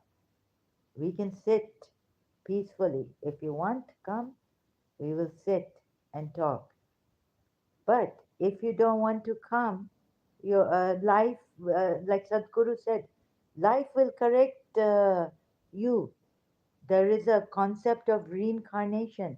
You will come back until you learn. This is the Hindu concept. You will come back on earth. You haven't learned on this plane. You will keep coming back to learn. One day you will learn.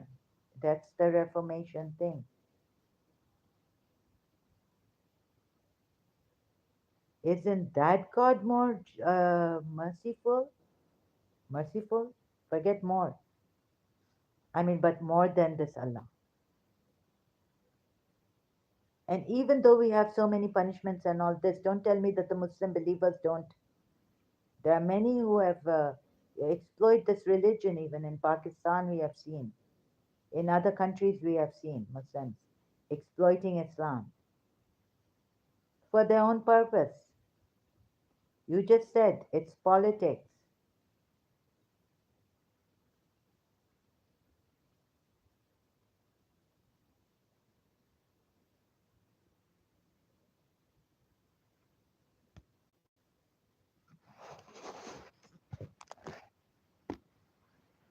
So here it's not cattle. Nasl would be, I think, progeny, like the Quran ayat word by word is put in below the Arabic ayat. Okay, so just checking. Sound is coming.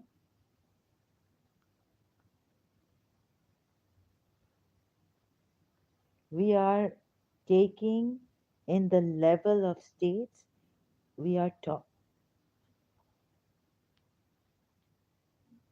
and not the level of no individual and state. Everything I'm taking, I'm talking, I'm considering individual. Like I told you, that individually also we must go and check.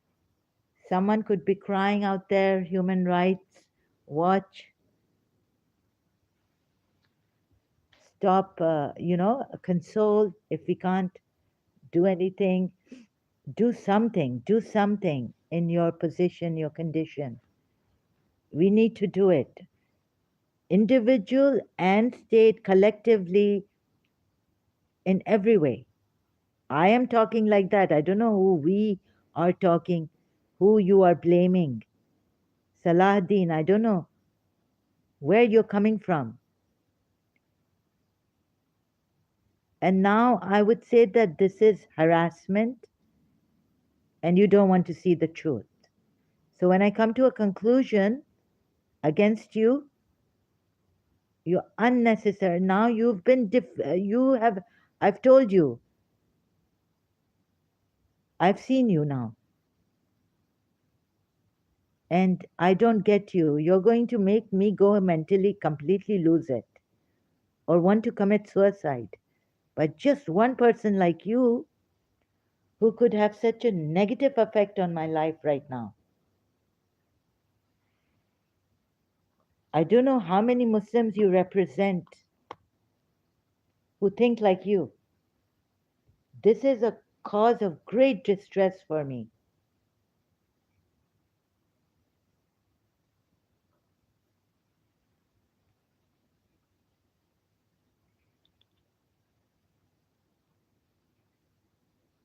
So please, for my own now, my limit has come with you. If you don't want to see now, there's no, now please leave. Please leave. Your questions have no valid, they're like coming from covert narcissists. I've analyzed and I know. Okay, now I need to carry on with this to save the Muslims who can be saved. At least if I can take a little percent of fear from you, and so you take away that fear out of you, Muslims, Shias calling out to cooperate, please cooperate here.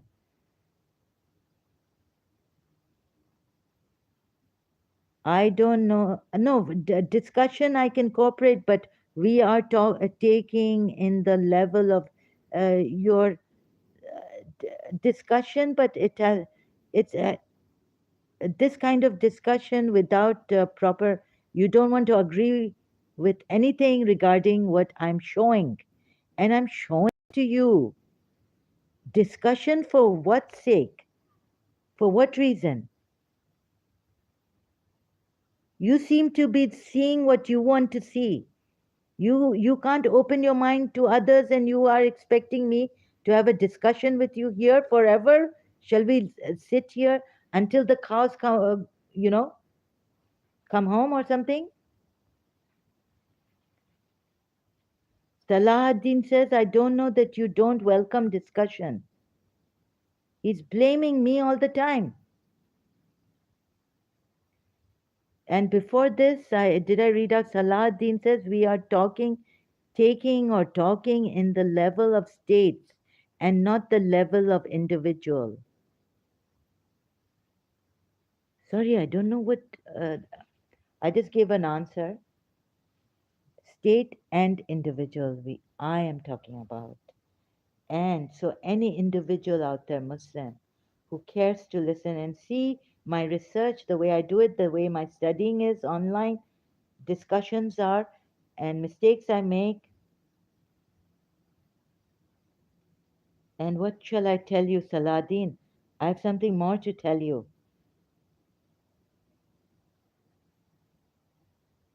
Discussions can happen if you can also see the other side. You make me get stuck on one thing and your thing. This is not a discussion. Do you see your style? This is like you're putting me on the uh, guard against you and your beliefs that you blindly believe in. What I've shown you, only once you agreed, but others you're just dragging it to what you are seeing and what you believe in without proper reason, without that proper pattern of thinking that we can have a discussion on, not push the person to argue with you and raise their voice with you and be like a bipolar, become like a bipolar, become so disturbed and unsettled and imbalanced. So please cooperate and be civilized in the manner honest. And if you can have an open mind and see my view here, not my view, but the Quran ayat's view to how to take it properly without fear. So if you remove the fear and see that this person himself was the tyrant and he made Allah the tyrant and the terrorist, and he was a false prophet. I'm proving through Quran ayats. So I cannot have a discussion with you. I cannot allow you to go on like this here.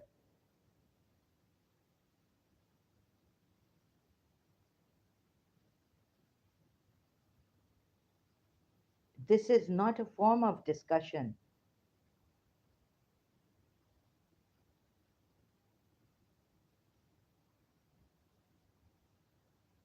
You are not accepting reason in its pure state. Then how can we have a discussion?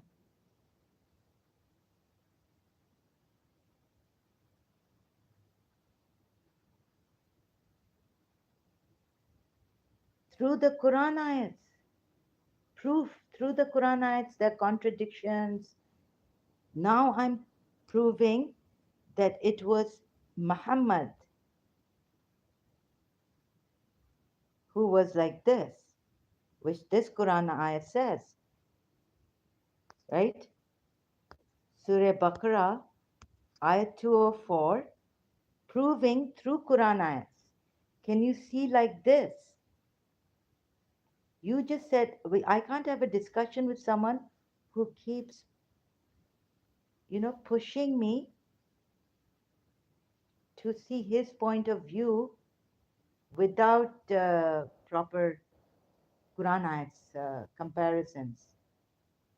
This was initially, and the Prophet stopped that read the tafsir. He did not stop.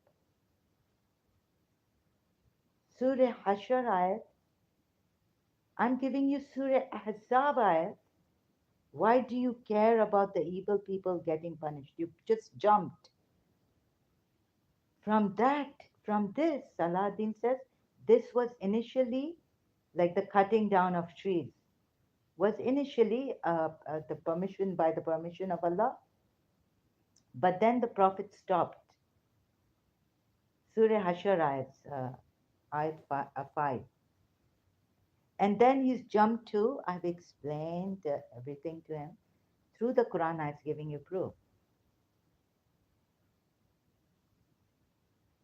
I cannot have a discussion with someone who jumps to, why do you care about evil people getting punished? You just jump to something else without looking at the two contradictory Quran ayats, or without looking at the Quran ayats I'm showing you about on this topic. This. Forget, and evil people, I told you that can they be also wrong to a zalim? Surah Tawbah at 23 and 24. You just refuse to look at it. You refuse to accept it. How can I have a discussion with someone who's closed?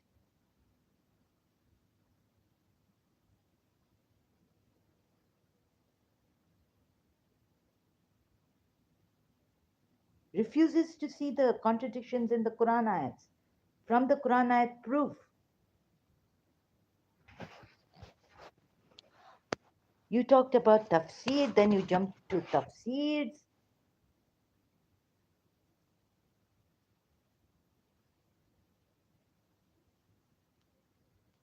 You can make someone go insane.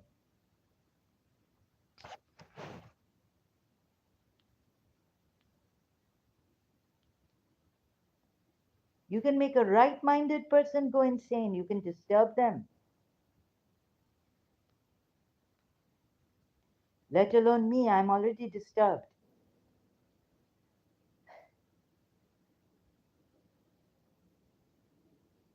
So I cannot have a discussion with you anymore.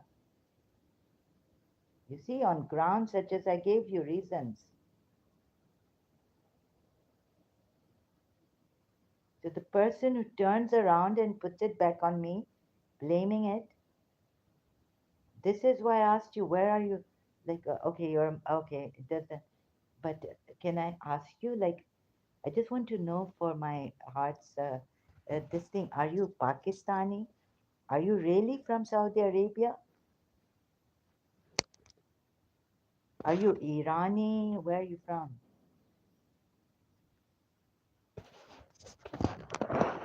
Please cooperate. Oh, so he means here he didn't know that discussions are not welcome by me. Look at this, gaslighting me.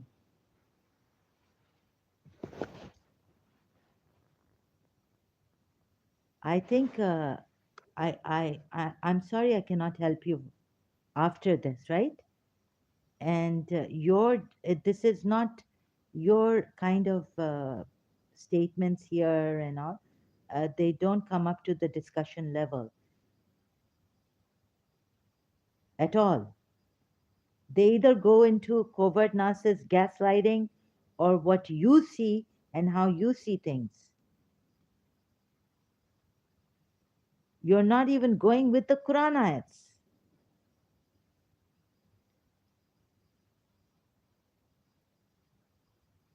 I wonder what is this?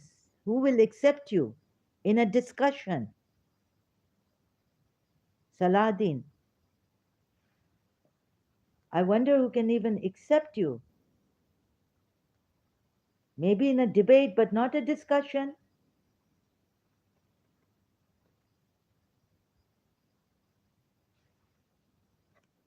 right? So please,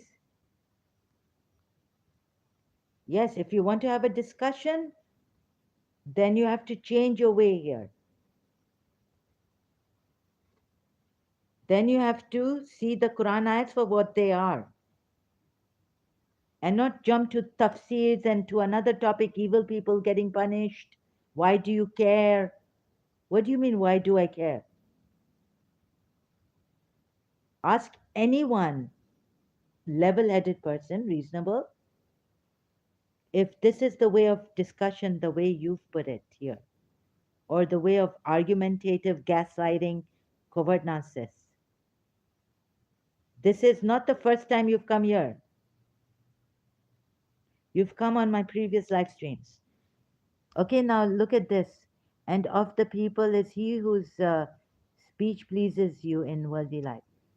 Okay, just let me show you here. Saladin says that first it was, look in the tafsir. I've looked in the tafsir. He's trying to confuse me and buy time, or I don't know what he wants about the cutting down of trees. But here in Surah Azab, at least, it says that this is the way of God. Although in Surah Ashur says, by the permission of Allah, and Allah cast terror into their hearts, expelled them from their homelands. Allah did it. So how can the Prophet then change things in his tafsir? Even if there was a, let's say, some tafsir somewhere hidden, or like one or two tafsirs, how can the Prophet change Allah's way? Allah had permitted them, the believers, to cut down trees.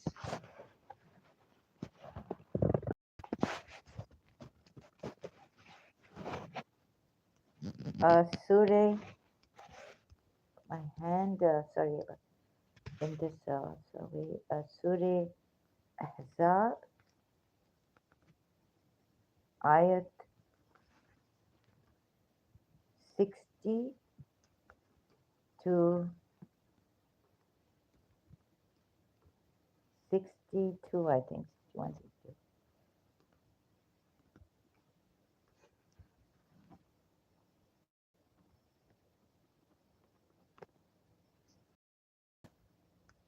Uh,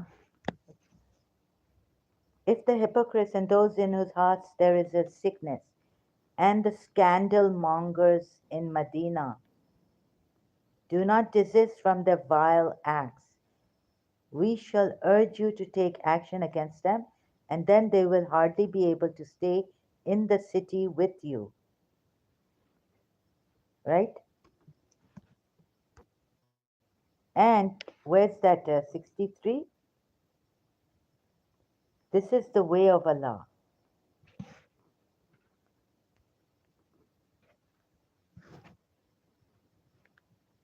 So, searching.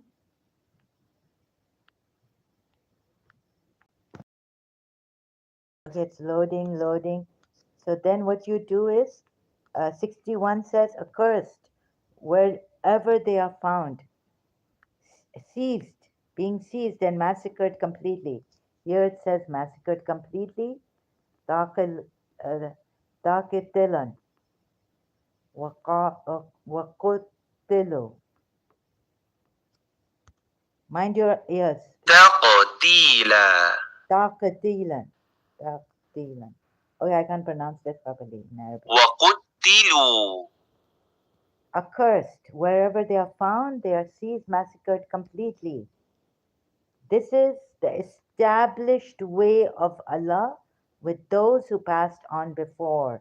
And you will not find in the way of Allah any change.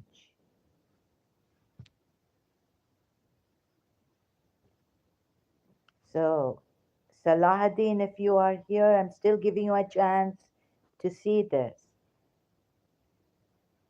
This is the way of Allah, established way of Allah, with those who passed on before, but Jesus Christ didn't do this. And you will not find in the way of Allah any change.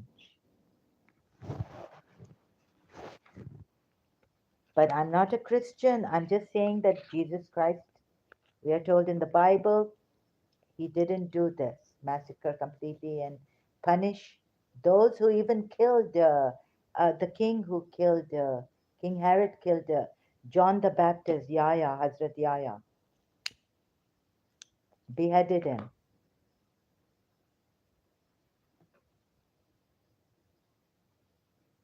Now, massacring and cutting is both sides cutting the limbs of both sides. Pharaoh's way was that when Pharaoh's Jadugars, sorcerers, said, "We believe in the God of Moses, Harun," Pharaoh said, "I'm going to crucify you on the trunks of palm trees, or God knows what, crucify you and cut uh, both, yeah, like opposite sides of the limbs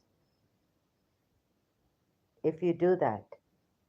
They said, "We believe in we have submitted, we're Muslims now," or something like that. Quran ayat is there. So this, we are told, if you make mischief on land, Allah will do this to you, or get His people to do this to you. Anyway. So make mischief, cut, make mischief in the land, and if you oppose, oh God, it's going weird.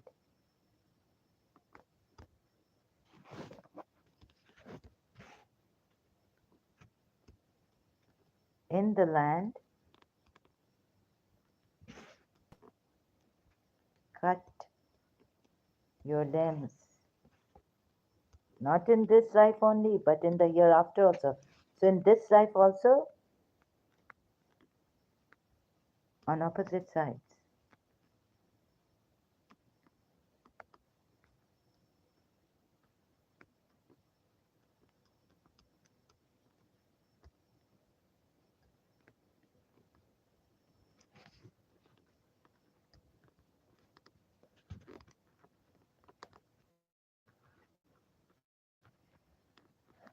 Testing if the my okay mic is working. Indeed, the penalty for those who wage war against Allah and His Messenger. First of all, this two conditions are there. And spread who in their sense will make war against Allah and His Messenger and spread mischief in the land is death, crucifixion, cutting of their hands. Islam awakened. Let's just go there. So this was what Pharaoh was doing. Tyrants do this kind of a thing. Punishments, meting out such punishments to those who never. So I can say he's Pharaoh, and he's made Allah Pharaoh. Uh, Allah, like he thinks, he's Pharaoh. He's Pharaoh. It is but a just recompense for those who make war on God and His apostle and endeavor to spread corruption on earth, that they are being slain in great numbers, or crucified in great numbers, or have uh, perverseness. Their hands, feet cut off in great numbers are being. What is this? That was a terrible translation. Only the recompense for those who wage war against Allah and His Messenger and strive in the earth spreading corruption. Mujrim, right? Or fasad, what is it? Fasad, sorry, fasad, making fasad. Earth spreading, corruption, that they be killed or they be crucified or be cut off their hands and their feet of opposite sides, or they be exiled from the land. That is for them disgrace in the world, and for them in the hereafter is a punishment great.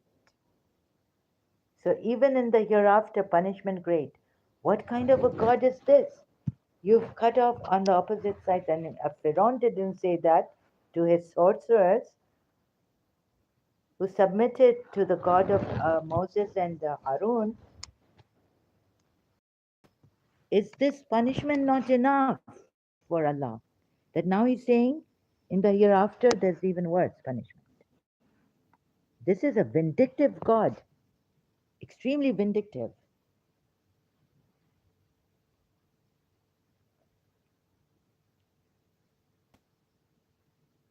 Only the recompense for those who wage war against Allah and His Messenger and strive in the earth spreading corruption.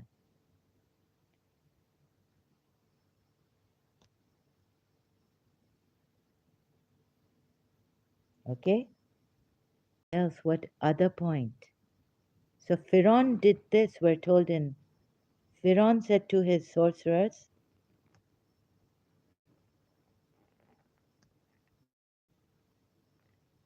Pharaoh said, I will, oops,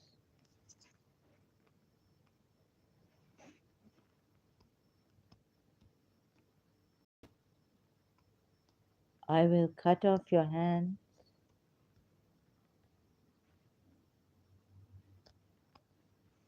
cut off your hands and feet on the opposite side.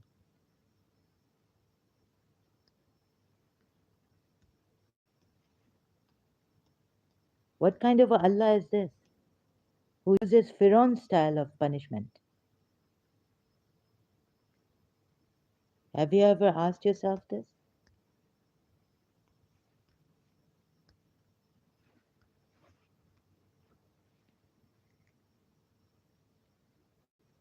Right? Checking sound. Surely I will cut off your hands and your feet on opposite sides. Then I will certainly crucify you all.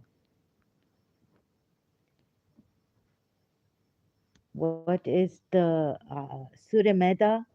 Cut off alternate hands and feet. 33. Trunks of.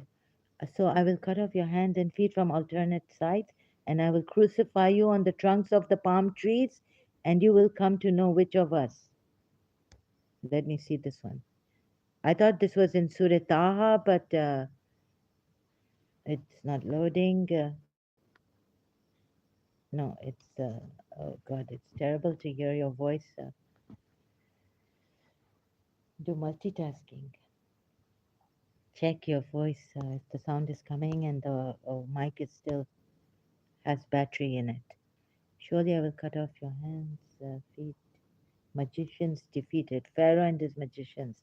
Thank you, Shia site. Okay.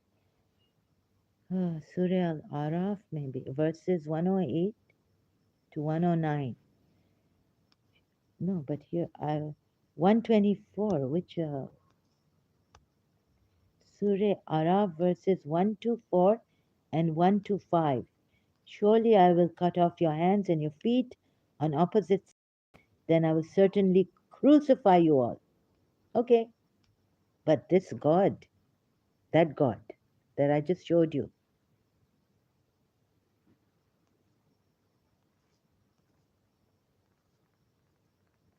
and you do not take revenge upon us except because we have believed. What do they say? Revenge. Now Allah is doing revenge? You are doing the same thing as Pharaoh did. This is Quran ayat 126 of Surah Araf. And you do not take revenge upon us except because we have believed in the signs of our Lord. When they came to us, our Lord poured out upon us patience and caused us to die in submission. Right? So here this, but there's, so, I think in Surah Taha, like I don't know when. Sorry, I correct myself. The Lord of Moses and the of Lord of Moses and Aaron, but it does say that Lord of Moses somewhere in some ayat in I think Surah Taha. But the sorcerers here in Surah Araf say 126 to be precise. And you do not take revenge upon us except because we have believed in the signs of our Lord. What if, I'm saying, what if, please look, we want justice. So, what if, now that I found Quran discrepancies in Quran ayats, all this, those in Yathrib, in the city, Medina, which he made Medina, he named Medina. He did not make Medina, he destroyed Yathrib and he made Medina. Prophet Muhammad was justified. The punishments meted out to them, massacre them completely. And this is the way of Allah. And this way of Allah cannot be changed. But Allah can change other signs and abrogate the peaceful ones. He abrogated, like in Surah Mumtahana. If no one has a, if you, if you have not, if they have not expelled the Prophet and the believers from their homes and taken the properties and all this, then do not harm them in the least bit. Let them go. Surah Mumtahana ayats, right?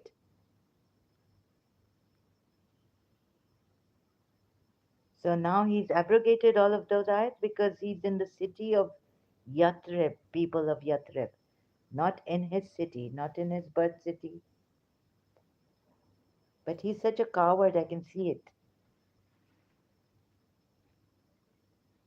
Okay, if he didn't have to be a coward, they didn't have to attempt even um, assassination on him, Saladin. They could have just what they could have done if they split away from him. First they accepted him, then they didn't. Now tell me, if they split away by the fact that in Surah Azab, let's say, verse 37 and verse 5 or 6, that now your adopted sons, what the practice you practiced, the pagan Arab custom you practiced, Prophet Muhammad practiced.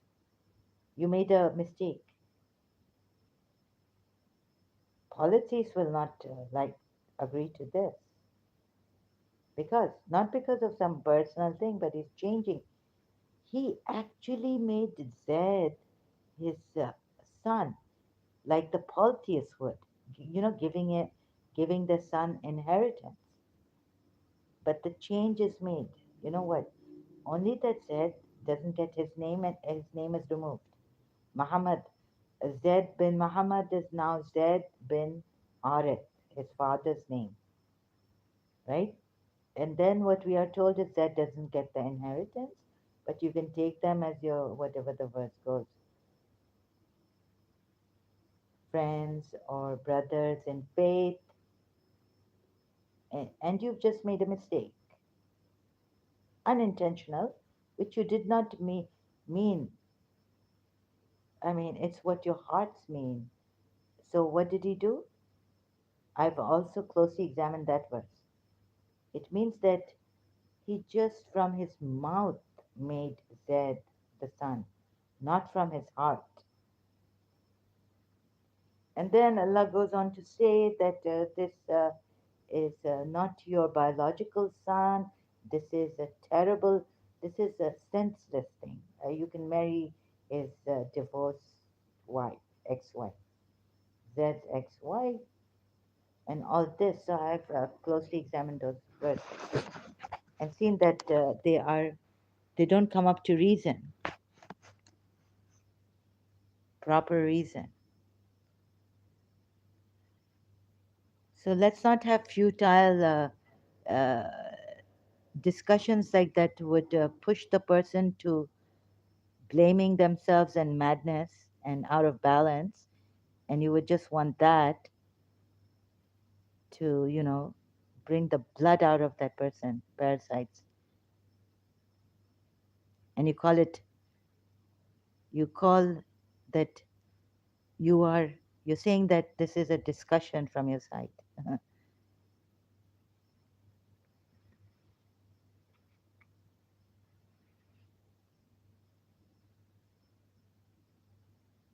So now, and you do not take revenge upon us except because we have believed in the signs of our Lord.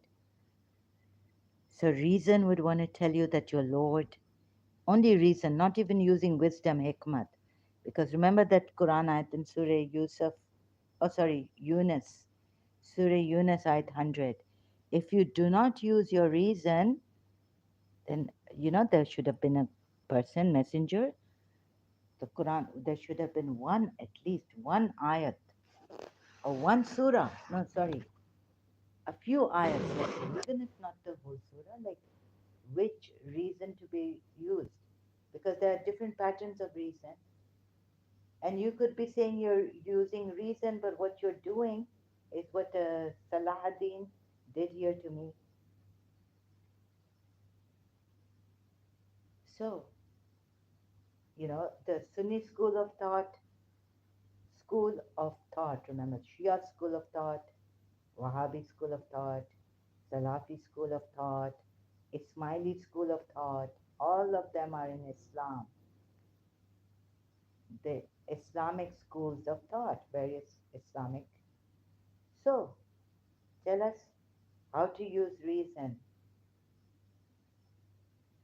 because people not only exploit Allah and this politically, and in many other ways also. Individuals do that also, but that they exploit this religion and like he has, and his Allah. I mean, not this religion, but making a religion exploiting Allah, God, one true God. And what has he done? He's also like people do this also, not only him, but that they can use, reason in different ways. They can use their mind in different ways. There are different schools of thought. And how you interpret this ayat, so there should have been someone to say, no, reason should be used this way. I had to search Kant, Immanuel Kant, for pure reason, and going to the Western Greek philosophers and God knows, the contemporary philosophers and Kant, Immanuel Kant, and who else is there? I've forgotten the name. Because I did philosophy in BA,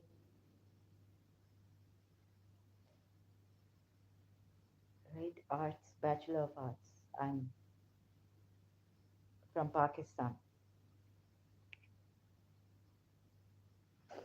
So now, which reason shall we use?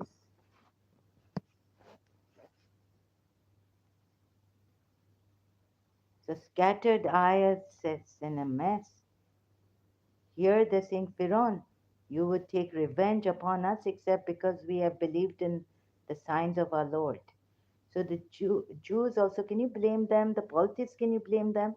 Because even Surah Ahzab we're told he makes mistakes, when in Surah Najm we're told he can't, because what he says is not out of his desire, but what Allah has put in him. This is how we find out that the Paraclete or the Comforter from the Bible is Him,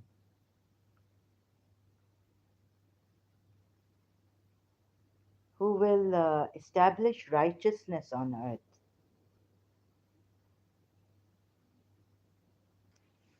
right? Also, that point.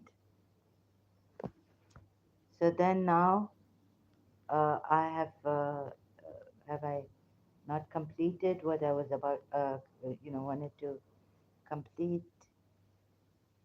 Now, if I read that ayat as a Shia, I kind of felt it was dodgy. Like, why has he made a mistake? And then he's hiding in his soul. That also Surah Azab ayat 37. I can explain that. But right now, my whole, I can't. So, explain it succinctly. So, okay, to just, the thing is that if I had doubts, wouldn't the Jews of that time, Yathrib, have doubts? Wouldn't the Parsis have doubts? Surah Tahrim, Ayat 1. Allah says to the Prophet now, why do you prohibit yourself what Allah has made lawful for you, seeking to please your wives? What is he supposed to do? He's supposed to be there to please Allah. And if Allah says, please your wives, then he should please his wives, even if they are annoying him. But Allah is asking him, why?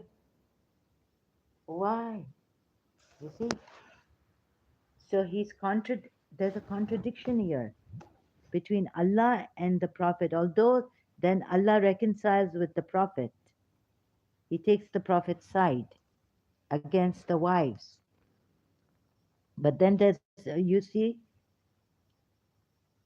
how it jumps to like Allah is the protector of oaths and you can cancel your oaths. He's the protector of you and you can cancel your oaths and all this. But you don't see why Allah's asking him why. And then Allah defends him on what basis, what reason? Because, and Allah doesn't know why, like He's asking him. And whatever reasons the Shia Sunnis may find, we have Surah Maida ayat. And sorry to say that even Shia commentary did not come up to this. The good things, it says, not even the obligatory things, do not make unlawful. Believers, moment, do not hold as unlawful the good things which Allah has made lawful to you, and do not exceed the bounds of right. Meaning, if you do this, you will exceed the bounds of right. You would be transgressors. I even explained this, right? So, at least Surah, if you take Surah Tahrim and compare it with this, whatever the commentators may say and whatever the commentaries have come, and afterwards the verse has come that Allah says, "We I protect you, believers. I protect you from breaking oaths, dissolution of oaths."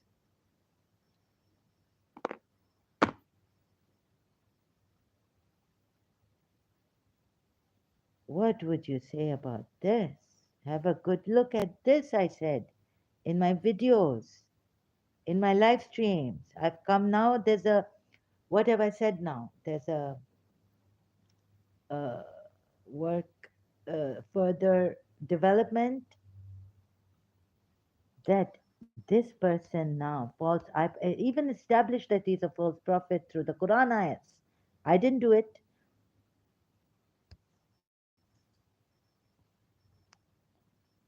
One day I did my work, homework, and came here, uploaded videos and all that, showing that I've established that I have, through the Quran ayats established, not me, that he's a false prophet, he's a transgressor, he's a disbeliever. I even went so far as to establish that he's a disbeliever through the other Quran ayats. From, I think, Surah, if I'm not mistaken, Surah Maida, as we were. So, not going to Surah Tahrim now, Surah Maida at 44, I think. Because he tells the Ahl Kitab, it's Allah. Indeed, we reveal the Torah.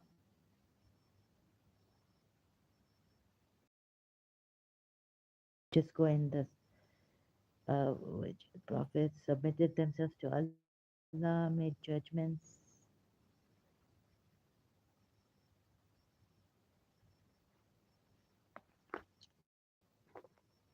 Just waiting for this to load. So please, those of you who maybe the sound of my previous very important. There was a development showing you. So if you can look at those, forget Surah Baqarah, the one on fathers, forefathers, remembering Allah. But the only look at 204 to 205, and then compare it with Surah Hashar ayats and some other ayats that I've. Indeed, we sent down the Torah in which was guidance. Indeed, we sent down the Torah in which was guidance and light. The prophets who submitted to Allah judged by it for the Jews, as did the rabbis and scholars, by that with which they were entrusted of the scripture of Allah, and they were witnesses thereto. So do not fear the people, but fear me, and do not exchange my verses for a small price. And whoever does not judge by what Allah has revealed, then it is those who are the disbelievers, let alone being a judge. So I've been, okay, let alone being a judge, Surah Tahrim ayat, he breaks a law. He goes against the law of Allah. And Allah is asking him why. And then Allah says, I protect him. That's just too laughable, too funny.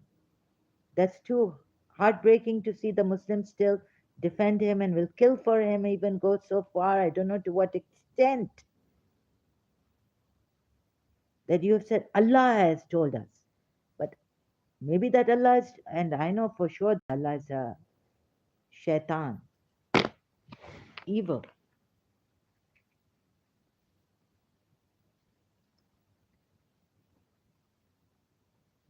We couldn't even have discussions on Islam like this. We had to be. So here we are told those who do not judge by what Allah has revealed. What are they? Disbelievers, kafirun. And so do not fear the people, but fear me. Now you will accept this prophet where Allah says the Quran ayat, not tafsir, not hadith, nothing. Quran ayat says where in Surah Azab verse 37, you feared the people, yet you give such commentaries on that, explaining it away, defending him. But when it comes to fault finding in others, he does that. Is Allah does it? It's his alter ego or something evil. You feared the people and you concealed in your heart what Allah was to disclose. That's a marriage counselor. But to Zaid, he's, keep your wife, he tells Zaid, keep your wife and fear Allah.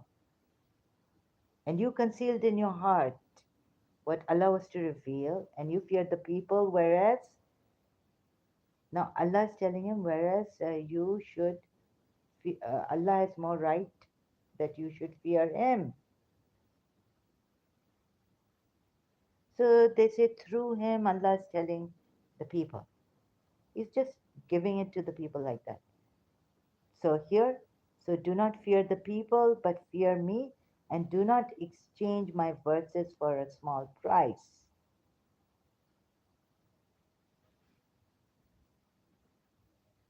These are the Ahle Kitab, ones who we sent down the Torah to and the Injil, right? In which, no, the Torah. Rabbi scholars that which the entrusted of the scripture of Allah. Oh, this is about the Jews, not the Injil, not the Christians. And whoever does not judge by what Allah has revealed. So you're telling the Jews of his time, he's telling them, gone to their city, that you people have done this, you people have the God knows what against all this, right? And whoever does not judge by what Allah has revealed,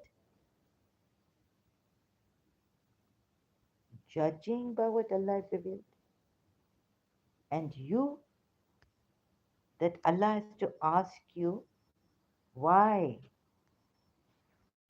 in Surah Tahrim Ayat 1. O Prophet, why are you prohibiting yourself what Allah has made lawful for you? What does that make him? Disbeliever according to what he's is Allah said against the, I mean, what he's told, what the Jews are supposed to do, what this ayat states out. Surah Maida ayat 44. So look at this. Can anyone in their right mind, I mean, taking hikmat of Allah, being God conscious, be God conscious.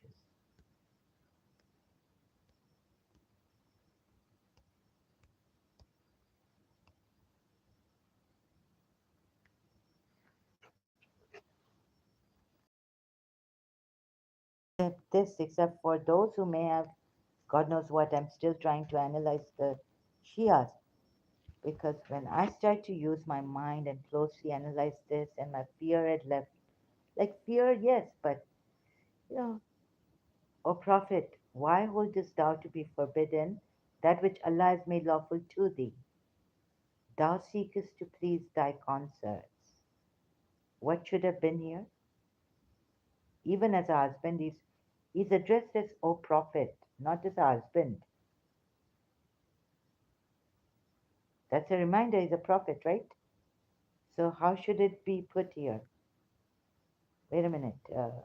Thou seekest to please thy consorts, but something is missing. But you should have pleased Allah. First, Allah. And you are not supposed to do this. You are a prophet. And in Surah Maida, what are these? Then so what are we told in Surah Maida? So what happens? Surah Maida, 87 ayat. Good things of this life you cannot prohibit yourselves. What or prohibit what Allah has made lawful for you. Let's, if you even look at the my I make some mistakes. I'm sincerely here caring for the Muslims. Please see this. And I have to put now. Oh, I have to charge this. So I have to take my USB out. My mic is out. Just bear with me. And I think I should take a break,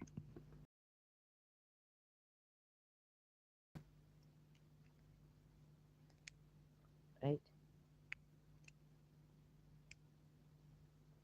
Just have to put this mic off. You'll have to wait. I just have to get that long. Okay, it's like once Christian Prince asked for a long wire mic or something. I found it, but it's wire mic.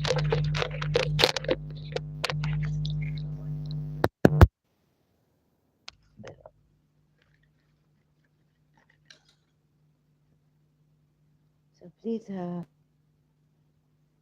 so I make the correction about that Surah Baqarah at 200. I think it's 200.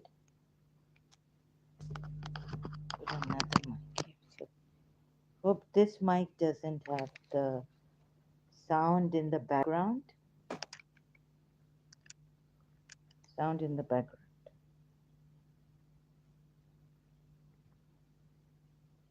Okay. Uh, See this and have some mercy on yourselves. Get out of this religion as you. This is not Allah, this is the devil. Leave this religion. Care for yourselves.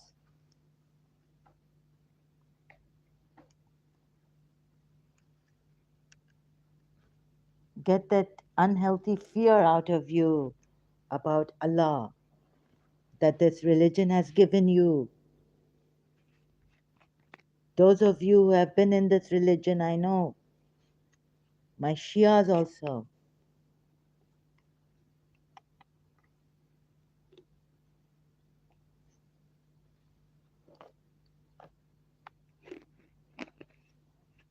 What is the use? Yes, God will reward you the truth for your sacrifices, for sincerely following this religion, not harming anyone.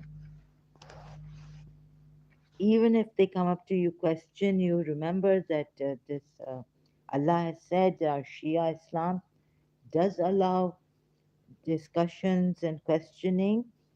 Just don't get stuck on those ayats which say they were disputant and would you dispute with him and ask questions. If Allah was to reveal those the answers to your questions, there's another ayat. Sorry, I had to put something in my mouth. Another ayat. If Allah was to reveal the questions you ask,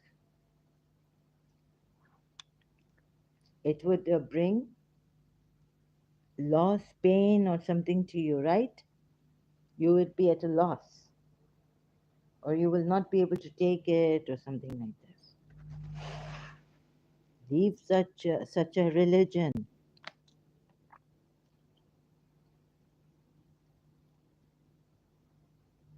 Hope the sound is coming.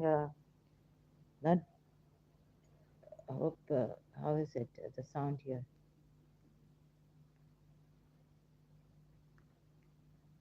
Okay, I can hear myself now. Okay, so, O Prophet, why holdest thou to be forbidden that which Allah has made lawful to thee? Right, look at this. Please question, use your mind. Don't you want to go to the truest heights of spiritual, like that true God is? Now, I found out, I'm sharing with you, and I'm exposing this false religion. You may even love your father, and God will say, you know, even being a disbeliever, your your deeds could be counted in good. No, I mean, like, maybe you are atheist, you've done some good here, and you've never harmed anyone. But in this religion, no, your good deeds will not be accepted. Your humanitarian deeds are not accepted unless you love Him more than you even love your parents and all this. So please go for that and see that now I'm showing you more. There's a, what have I shown you here?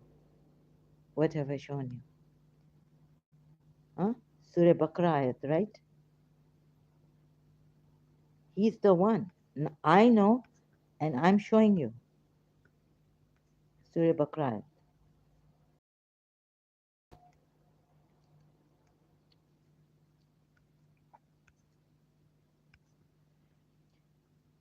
204 and 205, right? Let the people be free to question, to go beyond their limits of questioning, question your existence also. It's not a sin. Don't fear it.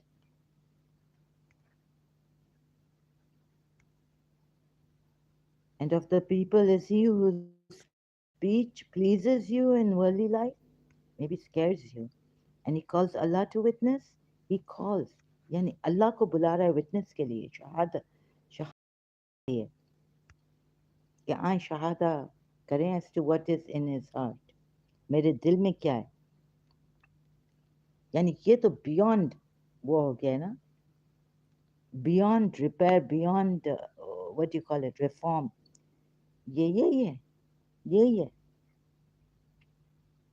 تو آپ کو پتہ ہے نا کہ there is someone, ایک تو ہے نا, یہ یہی ہے. ایک ہے, there is one who will call Allah to, who calls Allah to witness what is in his heart. Yet, پھر بھی وہ fiercest of opponents ہے, یعنی quarrelsome, اس میں جاتا ہے, opponents, argue کرتا ہے, یہ ان کے خدا صحیح نہیں ہیں, اس نے ہی کیا نا,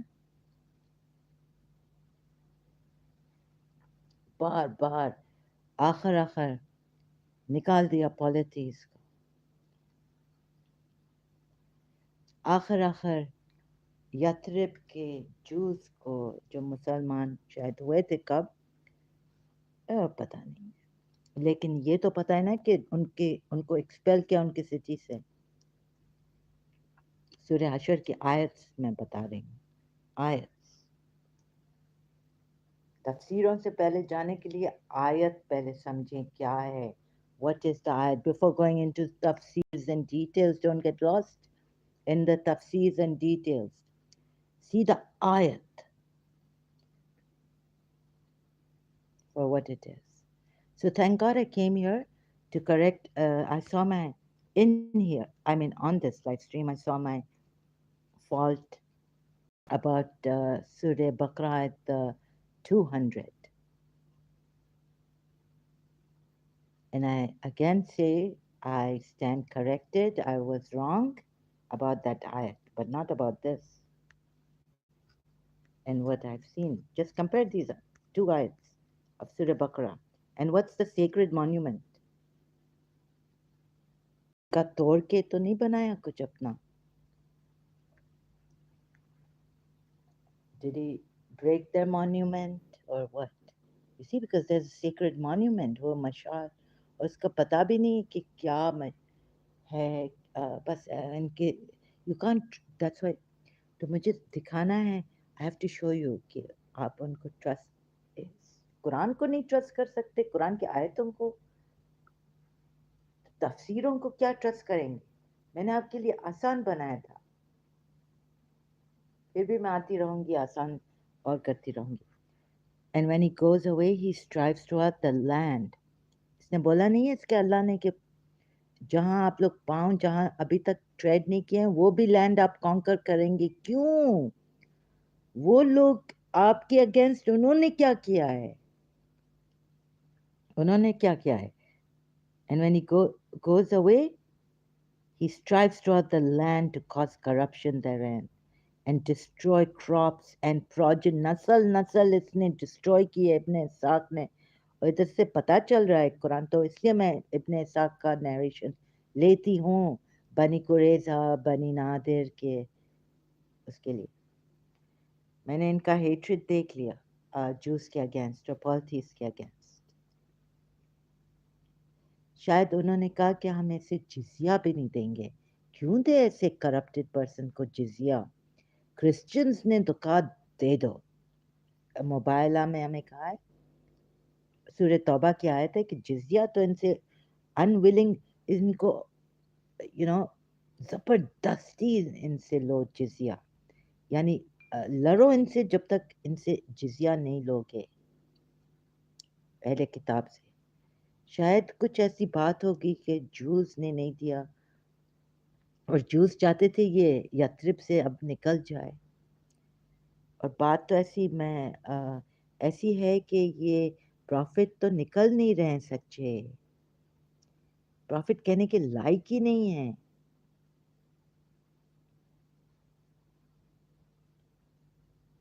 یہ تو دجال ہیں, اینٹی کرائسٹ کی بگننگ ہے اور دجال کی بگننگ. حضرت موسیٰ تھے لیکن مونوتھیسٹک, پھر تھوڑا ادھر ٹھیک کیا, پتہ نہیں کس نے, जीसस क्राइस्ट को लाके।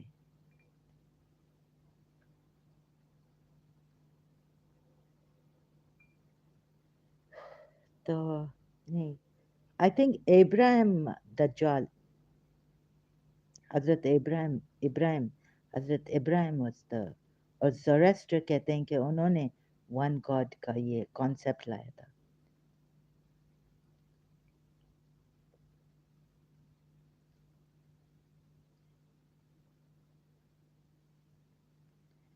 तो बिकॉज आप इनका नेचर, इंसान का नेचर देखें, वो हमेशा गंदी चीज़ों में क्या, वो मूसा ने अगर फिरौन से फ्री किया, अब मूसा को भी कह रहे हैं कि हम थक गए हैं, आप कहाँ कहाँ लेके जा रहे हैं हमें, क्या क्या करवा रहे हैं। वो भी थक गए। वो क्या, काफ को वर्शिप करने लगे, गाय को वर्शिप करने लगे। उधर मैसेंजर के फुटप्रिंट्स आए, गॉड हैज टेस्टेड देम, क्या ये क्या है।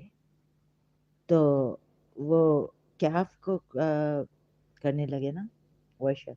तो ज़रूर कुछ होगा कि काफ को वर्शिप करने लगे। हालांकि इतने इतने मिरेकल्स देखे हजरत मूसा ने, फ्री किया इनको फिरौन से, समझ में नहीं आया मैंने। हाँ, तो एक शॉर्ट वीडियो मिला है, वो मैं आपको दिखा नहीं सकती हूँ, कि कहते हैं कि Hindu God is the most like true है, और वही है गॉड्स। बिकॉज एक तो इंसान की एक साइकिक आ जाती है माइंड में, एक चीज, एक जगह है जहाँ वो साइकिक, साइकी साइकी माइंड, एक पार्ट ऑफ द माइंड है, या ब्रेन है, माइंड कहेंगे, साइकी आ जाता है। और फिर ये जो वन गॉड के बिलीवर्स हैं ना, और फिर ये इतने इतने रिलीजन्स हैं, जो जूस जूस रहे, क्रिश्चियंस क्रिश्चियंस रहे, जूस क्रिश्चियंस नहीं हुए, क्यों, और ये इतने सारे मॉर्मन, और तो ये साइकी, ये ह्यूमन सोल, माइंड और स्पिरिट, पता नहीं, एक इस ये बस ये एक प्रॉब्लम हो जाती है, प्रॉब्लम कर देती है। So I'm going to watch that video again and try to explain that thanks to that video, and I will come back later on. Thank you so much for those here and who participated and who helped me and who challenged me, and even those who have Salahuddin, who have pushed me to thinking that I, pushed me to the edge, blaming me, using gaslighting and all this. I hope you correct yourself. I hope you see, because I'm here. What can I say more, right? I wish you the best, and thank you for your help. Salahuddin, wish you and your family members the best. God bless you and your family members always much. I, I still wish you the best. Rock, I also wish you the best. Yoginder Singh, I wish you the best. Those here who have liked, who came, who joined for a little while, me later or in the middle, I wish you the best. Your family members, all, uh, best of wishes, blessing. May Allah bless you all. God, your Christ, your uh, Jews, I don't know how to, your God, your Yahweh. Atheists also wish you the best. God bless you and your family members. Wish you the best. You have a wonderful time, wonderful life. Thank you so much. Okay, I need to go now. So abruptly, I'm tired. Oh God, I cannot thank you enough for the likes. 6 of you, no, 5 of you, including me. So that makes 6.